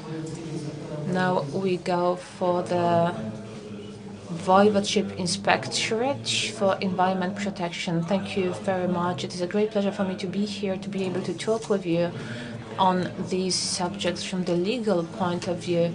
I would like to first of all mention that the legal provisions regarding the environment protection are these days a very dynamic legal system, and it is connected with the climate change, also the constant implementation of the EU law. And I do believe that there is also the added benefit that also the environment protection has become an obvious thing for the entrepreneurs. However, we still face a lot of challenges because we also realize that it is a challenge to fulfill all of the duties and also to be able to foresee what the new duties will be. At the same time, you have to ensure that we have a smooth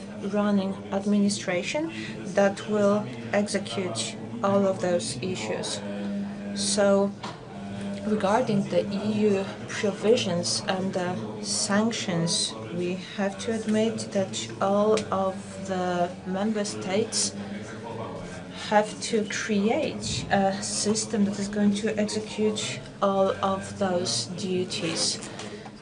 Many countries have a certain leeway. However, in Poland, we can see that we have got a lot of different. It is civil code, it is also the penal code, and also there are certain administrative provisions as well.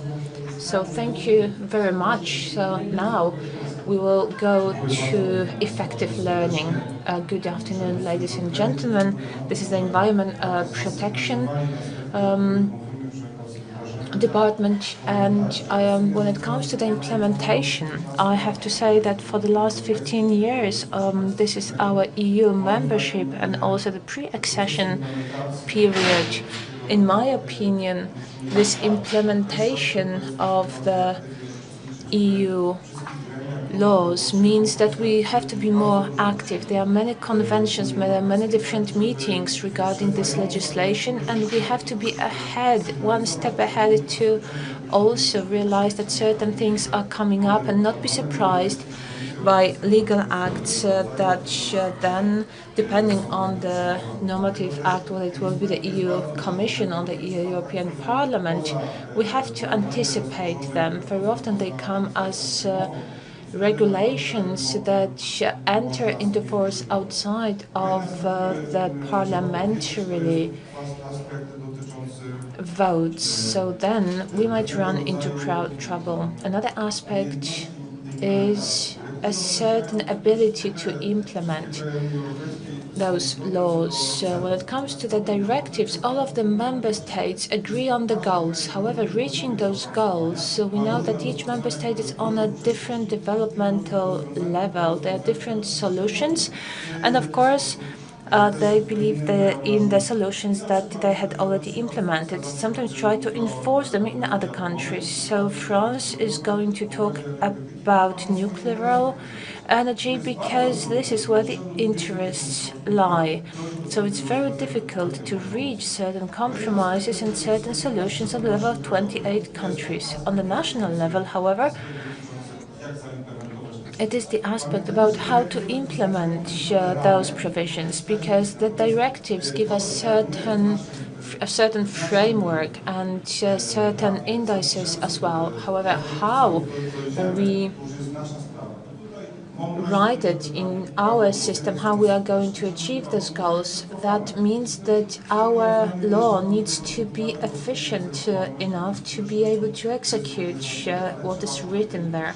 That we still have a lot of work ahead of us, but we are making progress. So we can't say that it's bad or it's getting better. Well, it is getting better, but it can always get even better. So now the second round of questions. Ladies and gentlemen, when we talked about the implementation, we started entering a certain area. This is about the improvement.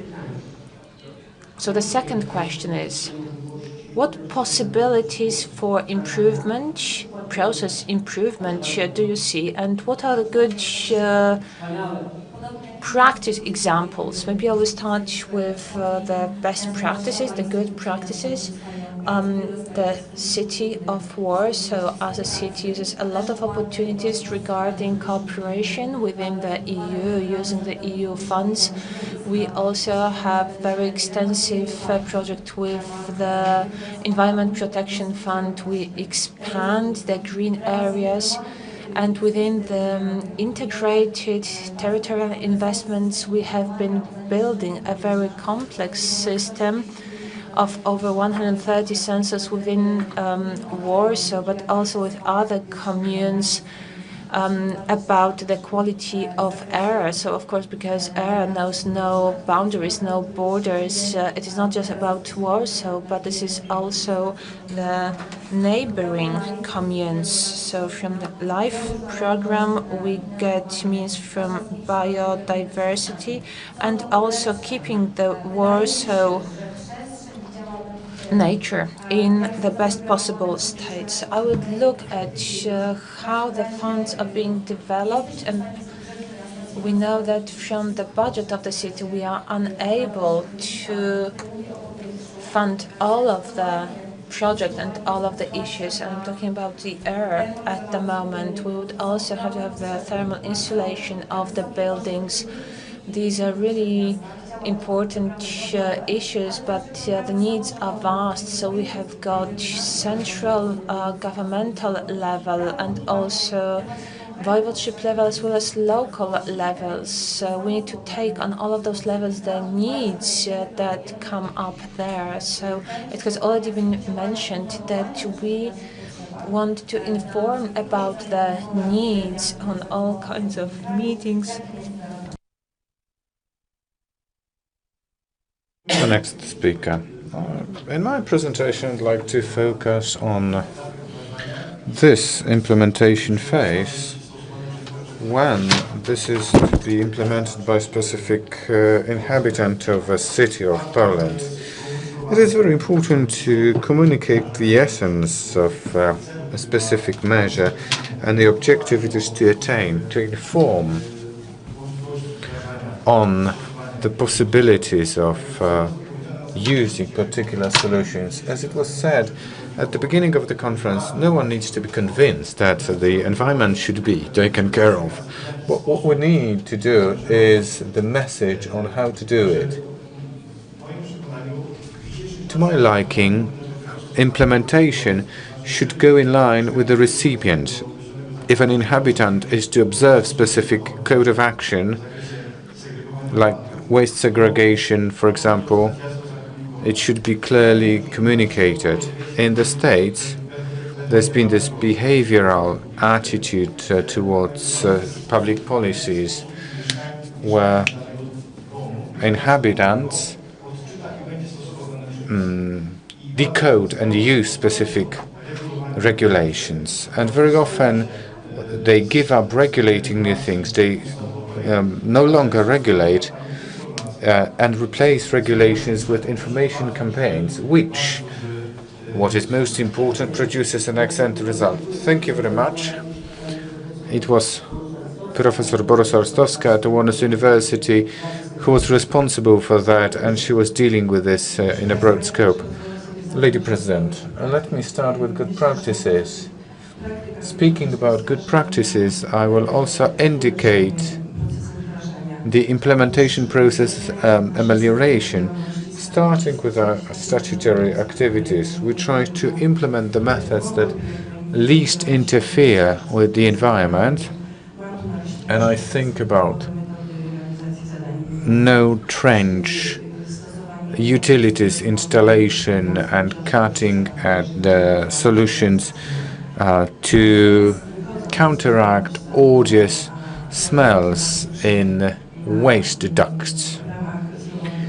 We offer flexible reaction as far as new solutions are concerned, and therefore we increase the energy efficiency. We generate 20% of the energy from our own means. This is biogas that is generated in sewage treatment plants. And we have already started renewable energy process. We are going to install PV panels on 10,000 hectares, 7 facilities of our company, which will provide 10% extra of energy generation. Speaking about other interesting solutions, we start the Blue Alternative project implementation, where we want to replace the existing transport with compressed natural gas and biomethane that we produce. We have 2 refueling stations under construction. We'll have the means of transport, therefore will limit the emissions into the air. This is the part of the air protection. Wonderful achievement. And Lady Director.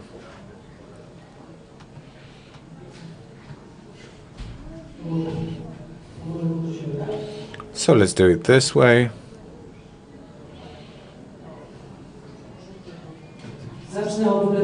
Let me start with things that get better as far as the implementation is concerned with regards to EU regulations. We should have the right addressees of the information. They should be informed that there is a regulation that needs to be observed. The general public should know that. Therefore, the department I represent utilizes lots of information activities.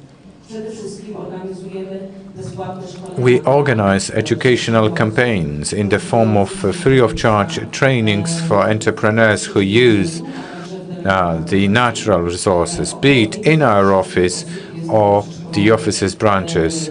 500 or 600 people have received the training. They are able to provide reports, make calculations of the payment, which is by no means easy.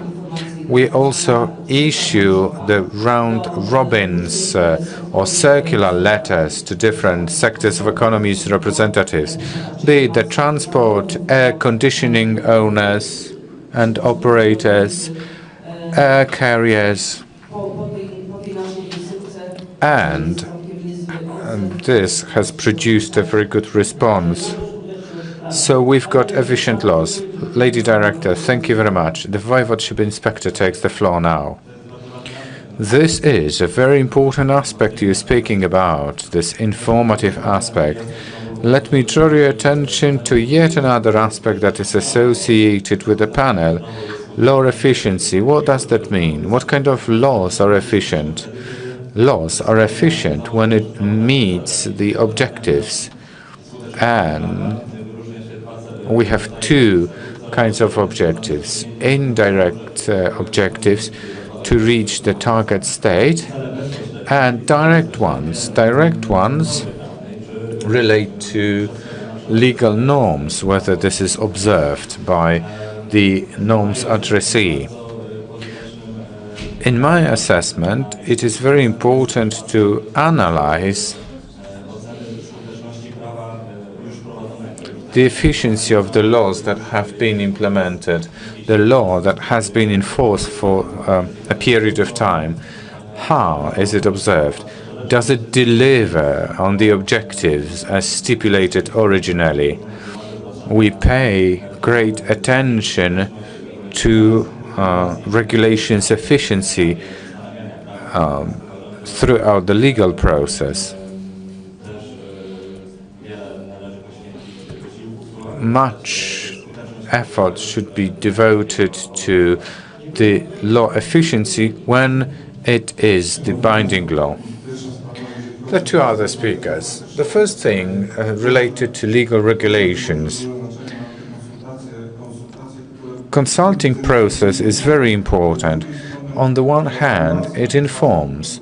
On the other hand, it is a kind of evaluation, because this is the feedback that informs us on what and how to correct things. This participatory aspect is very important, because the regulations are up down to the regional, then local level, and to the personal level of inhabitants. This triggers understanding. We know why we should instill changes in day-to-day lives. The Norwegians seem to be a paragon icon. They do give up segregation at source. They've been training their inhabitants for 20 years and discovered it does not operate well. The segregation at source requires further segregation and purification. So we shouldn't be one-directional. We shouldn't be following just one stream. We should evaluate. We should arrive at the objectives in a specific way. It is very important when legal regulations are being prepared. There is just one thing that was signaled, because this is what we do, signaling. Information. If we know what the situation is, if we have the data at hand, we can analyze it. We can go to Brussels and say, in our case, what you've offered does not work at all. We're not going to deliver. We need to be ready for that with the data in hand. And we need to show the scientific aspect. And we need to show the way how we are going to reach it. It is important that we have a data and information pool that has been analyzed by our experts in the working groups. and we should fight for our rights. Thank you very much, Director. That was the second round of the question. Let's have a kick-off start of the third one. The third one is associated with cooperation. If we want to have an efficient environment protection law, cooperation is a must. Therefore, my question, what do you think about this cooperation between self-government, government, business, science cooperation? Can we expand it? Can we enhance it? If so, how? Yes, it can be better. You can always say that. I can speak about three aspects. First, cooperation with the business. We speak about technologies that the business has got and may share with the self-government, and network companies that are a key partner in implementation of the program to use municipal central heating and boiler replacement problem. Thank you very much. No. Yes. Banks, financial sector and the government. I want to say a few words about the government. The government has got a long homework to do. I'm speaking about my needs. There is no core curriculum in Polish schools on environment changes, so kids are not taught about environmental changes at all. And will I be able to say something at the very end? I'm a timekeeper. Let me return to what I was saying before. Information, communication is very important. 2018 awareness survey on ecology indicated that inhabitants don't know what circular economy means. In the years to come, much will be happening. There is much to do here. Therefore, this kind of awareness checking tool may be the way to implement certain regulations or coin up campaigns. Thank you very much. I am sorry, this is my role to watch time. Mr. Kowalczyk said that efficiency of administration of all levels results in implementation. Thank you very much. Lady President, the company is a public utility company that renders services for inhabitants, and it is associated with the local government because the local government is close to local inhabitants, and therefore we cooperate with local and self-governments of all kinds. This is a very good cooperation in delivering the investment plans for specific districts of the city. We have a coordinating body. We cooperate with different self-government bodies as well as the Warsaw City Council. The modernization plan is accepted by the City's Council. This very good cooperation can be expanded and deepened in the scope as said before, like for example alternative fuels use in other units of the city. Lady Director, cooperation and communication between self-government, the government, the business is the key to success. We cannot possibly imagine our activities devoid of any kind of cooperation in the aforementioned areas, COBIS, Ministry, the Fund for Environment, mayors, scientific centers, National Fund for Environment Protection, Voivodeship Fund for Environment Protection, law enforcement bodies, prosecutor's office and courts of law. This is scope of cooperation. The newly created waste database is a good example. This is a touch point for the government, self-government represented by the marshal and entrepreneurs. Very interesting instrument, and pass on the microphone. Yes, this cooperation might be multifaceted. The administration cooperation is also important. because the environment protection entities and bodies are at the government and self-government levels. It seems that the Environment Protection Inspectorate plays the leading role, and therefore what we discover is transferred to other bodies, so that an entrepreneur is not controlled by 3 bodies within the same scope, but this is complementary. And this is the cooperation of different departments, including the ones that is responsible for fee, for environment, in particular, Marshal's office. Thank you very much. Director, I don't know how to sum it up because it was a quick, I feel as if I were ordered in the army, although I've never been to the army. Speaking about the core curriculum, this is the secondary school when we speak about climate changes. I've checked it. There's a few lessons about climate in technical schools and secondary schools. And the impact question. The city has got rid of this kind of, because if the city is responsible for the water company, we can do it differently from what we have at the moment.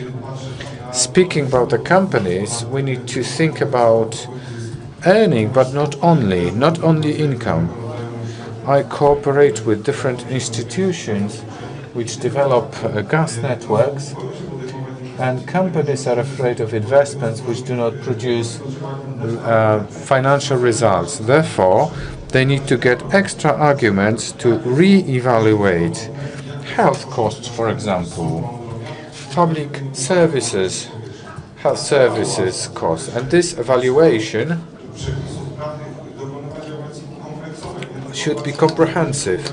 Not only do we look at the limitation of a particular negative substance, but also impact on the climate, and so on and so forth, like carbon footprint, LCA, and other methods we all know. Thank you, Director. Ladies and gentlemen, that was the end of the 3rd round. Therefore, the swift finish-off session. Thank you very much for listening to this quick debate. We had only 45 minutes. And I think we'll have the possibility to speak at the conference, because these people speak about very interesting issues. I'd like to thank the Marshal. Mazowsze is a wonderful region. It has got great potentials to implement regulations. The quality of life is getting better and better, owing to the fact that environmental protection laws are efficient. Mazowsze has got wonderful instruments associated with environment protection laws, such as Mazowsze loan guarantees or Mazowsze Energy Conservation Agency. So pay more and more attention to your behavior, to your conduct, through the prism of the environment, because Environmental Protection Act, whenever rational, is our attitude demonstrated to other people. May we all attain the goals as fast as possible and therefore live in a sustainable way. Thank you very much, ladies and gentlemen.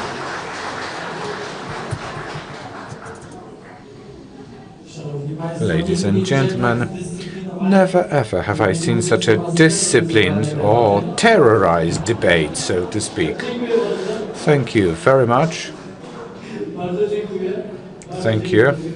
I'd like to thank the speakers. Bye-bye. Thank you. Doctor, I'm afraid to make other announcements. You are standing behind me. Is this my microphone? No, it's mine. You can take that over if you wish. Thank you very much. Ladies and gentlemen, this is the end of the second part of the meeting, and let us start the third one. The third one is important for a group of people gathered here. This is important. because accolades and prizes will be distributed. Mazowsze opened competitions. The Marshal did not mention the details because we should increase the suspense. It is my pleasure to announce Agnieszka Oleszkiewicz of Chlorophyll Foundation, the ecological competition for recycling, Mazowsze Primary Schools competition.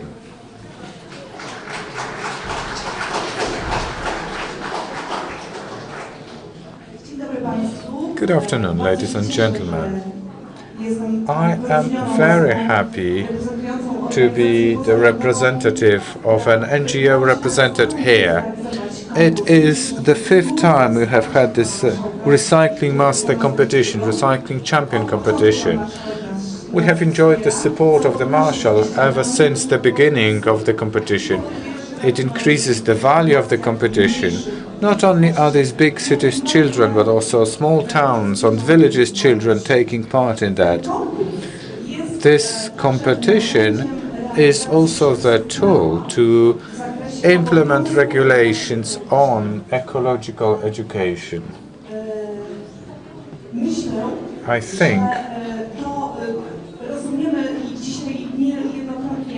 that this shows our understanding that information disseminated amongst the general public is very important. This is associated with sustainable development-related challenges. The competition brings together the people who find ecology important, who find environment protection important.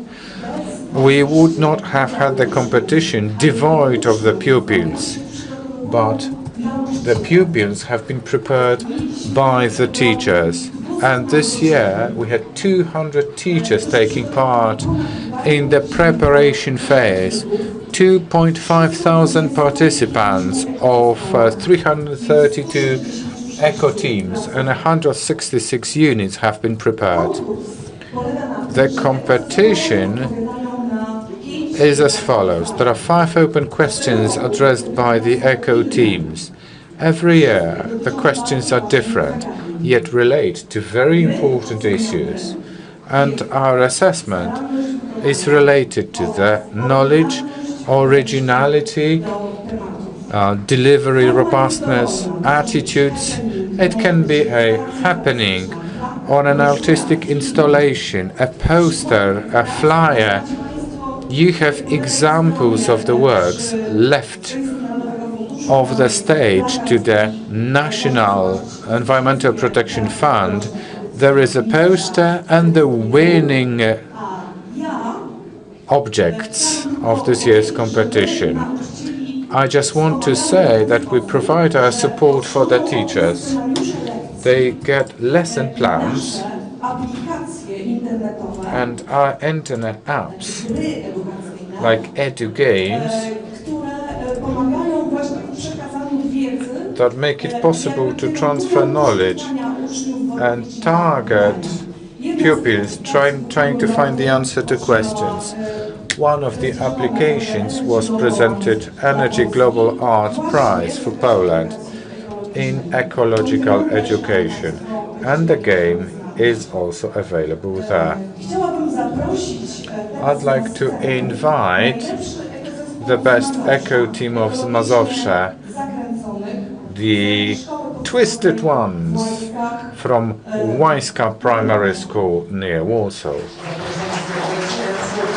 Join us, and we'll be joined by Deputy Director, Headmaster Ewa Grzymała from Łańska Primary School, and the Marshal and the Commissioner. Please join us up there on stage because you will be presenting the accolades.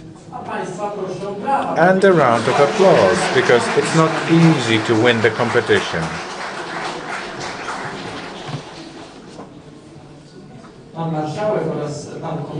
The Marshal and the Commissioner are presenting the winning team with Google VR sets.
You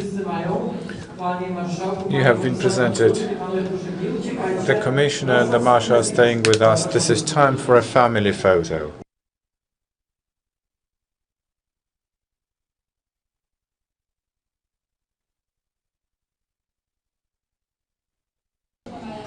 Jacek Banaszek, the CUW Director, is also requested to join us on stage for this family photo.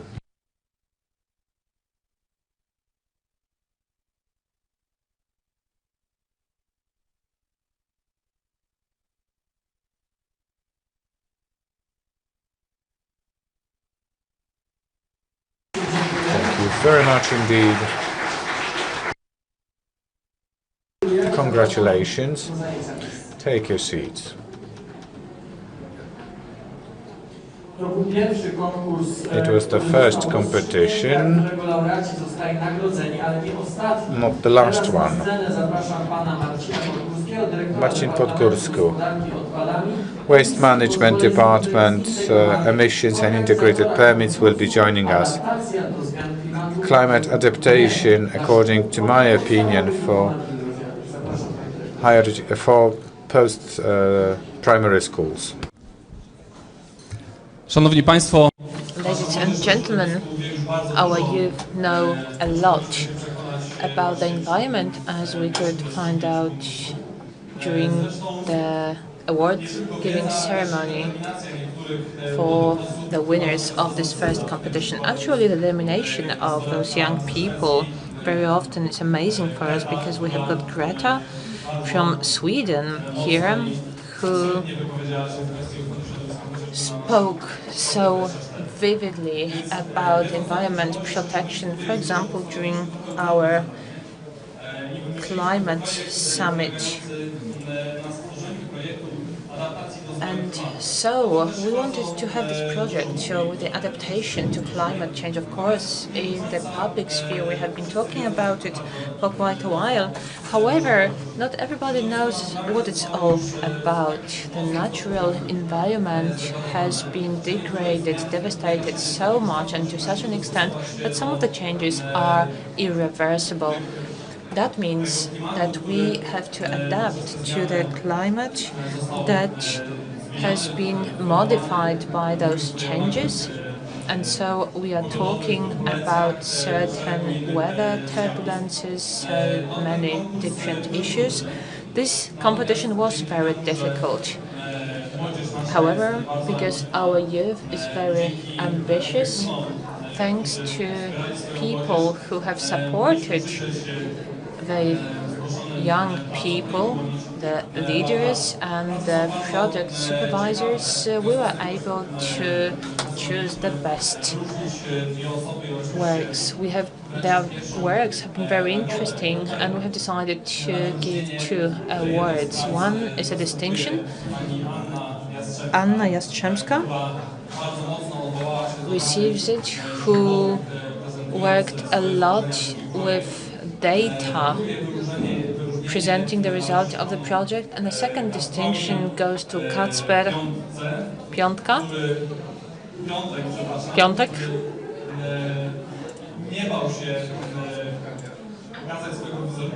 who was not afraid to show himself. He created a picture. He wanted to show what he would like to do in Wyszków in order to adapt to climate change with the surroundings. And Klaudia Kępczyńska receives the first award.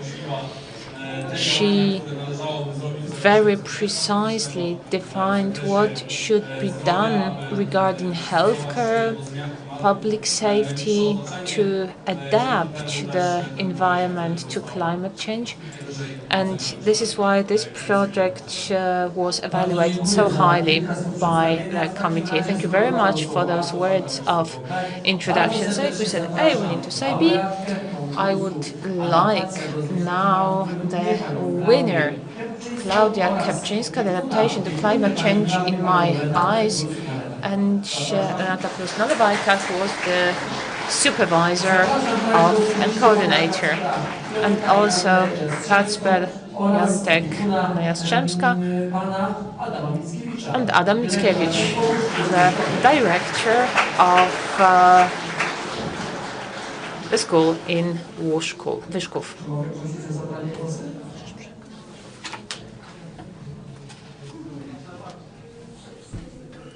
Could you tell us a few words? First of all, I'm grateful that I could participate in this competition. The majority of things I have mentioned in my presentation have already been discussed here today, so it's difficult to say anything else. What else shall I say? Well, give her a hand. So somebody shouted from the audience.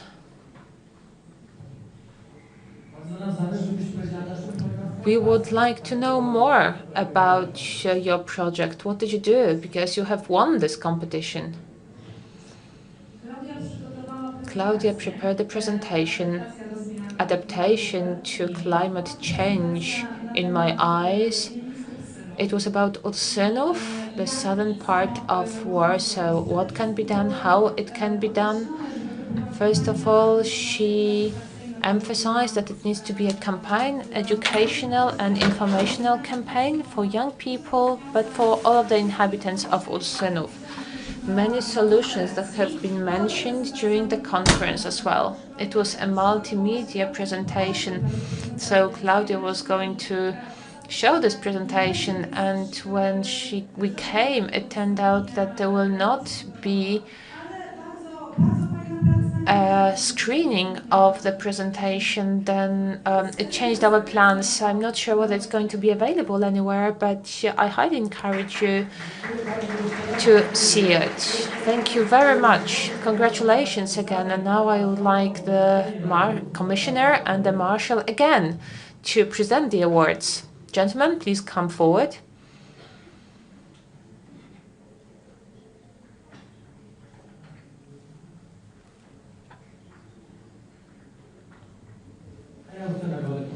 And I'm going to hand you the awards.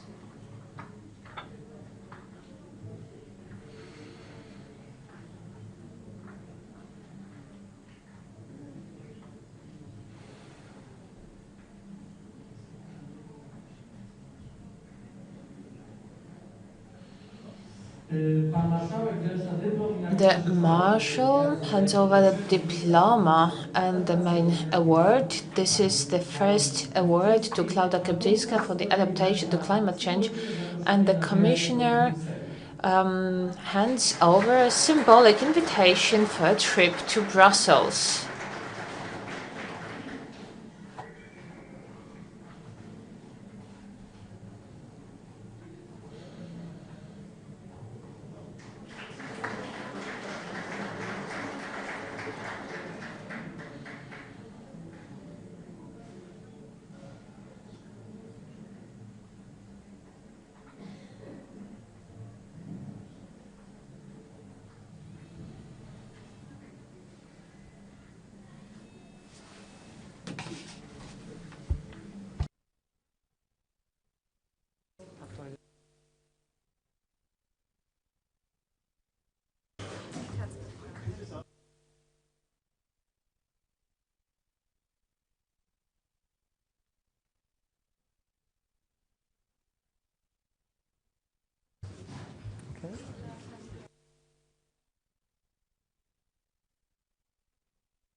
I proszę nie odchodzić, zapraszam do wspólnego zdjęcia. Ladies and gentlemen, please do not leave the stage. We would like to take a family photo.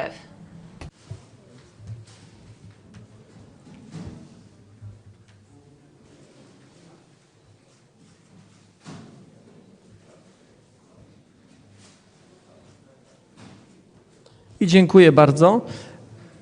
Thank you very much. Dear Marshal, please remain on the stage. All the other guests, please return to your seats.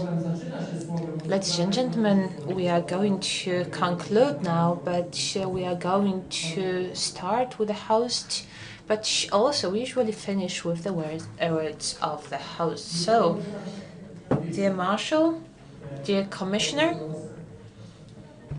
If you could tell us a few words at the end of the meeting. Very good. No, I think this was a very successful event, and I have to thank Marshal Adam because he worked a lot for this, he supported us a lot. I think today we were discussing a number of global issues. We have big challenges ahead of us. We have the challenge of climate change. We have the challenge of ocean pollution. We have the challenge of air pollution. We need to protect our biodiversity, which we are losing, water quality. All these are big challenges. And when they are combined, their combined effect is enormous. And I shudder, I am afraid even to think about what will be the future, not for me, perhaps not for the Marshal, but for these young people. I think when we talk about the planet, someone once said that we do not inherit the planet from our ancestors, but we borrow the planet from our future generation. I have 5 children, and my nightmare is that we will be leaving behind us a planet which is worse than we found it, and that we cannot do. I think we need to start taking remedial action. We need to start reversing the environmental losses that we are going through. But on the positive side, I think that the younger generation themselves are very much aware of what is happening. And they are asking us, they are telling us, they are demanding from us that we change our lifestyles, we change our way that we produce and use and consume. And that is what we're trying to do. I think the European Union has got very, very good environmental legislation, but unless that legislation is implemented, we will get no results. Our citizens, 500 million European citizens, will assess us not on what we say, but on what we do. We are not assessed on the amount of legislation that we write, but on the amount of the implementation of that legislation. I think we owe it to our future generations that we give them a better environment than the one that we found. In the past, we have made a lot of mistakes where we have to take now remedial action. I think we have to change that thinking, and we need to start taking preventive action. It's not what let's harm the environment and then we will remedy later. That will not work anymore. So I believe that yes, this was a successful event because it tackled the issue of implementation, the need to implement European environmental laws. Once again, thank you, Marshal. I want to thank Warsaw. It's been a pleasure. We were given a king's hospitality, I would say. This morning, I even had the opportunity to walk a little bit outside my hotel, and I could notice the progress, the beauty of your beautiful country, of your beautiful Poland, of your beautiful Warsaw. So thank you very much for everything.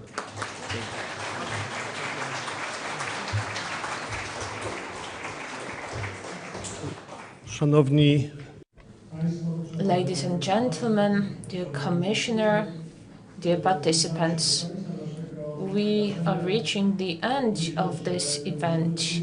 I believe that this Green Week, the European Green Week, has begun really well. We started well here in Warsaw.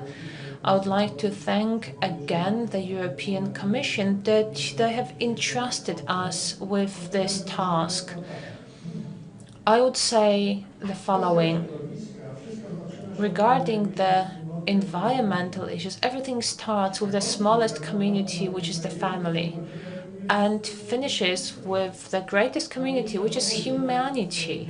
We have to be aware of the fact that the actions of every single person on the educational level, but also in everyday actions, our daily behavior and decisions actually translate into global phenomena. I hope that this event has proven how important legislation is, but how important the thinking of human beings is, the responsibility for our planet, for our environment. But what Professor Karski said, it is important that we treat the law as our attitude towards another person, another human being, but also towards the natural environment, nature itself, and all living creatures. Ladies and gentlemen, thank you very much for today. I do believe that all of this influences our positive attitude towards everything that surrounds us, but also that keeps us alive. Thank you very much. So that would be the end. So I consider the Green Week to be open, and I would like to invite you to lunch, exactly the same spot where we had our coffee break. Thank you very much.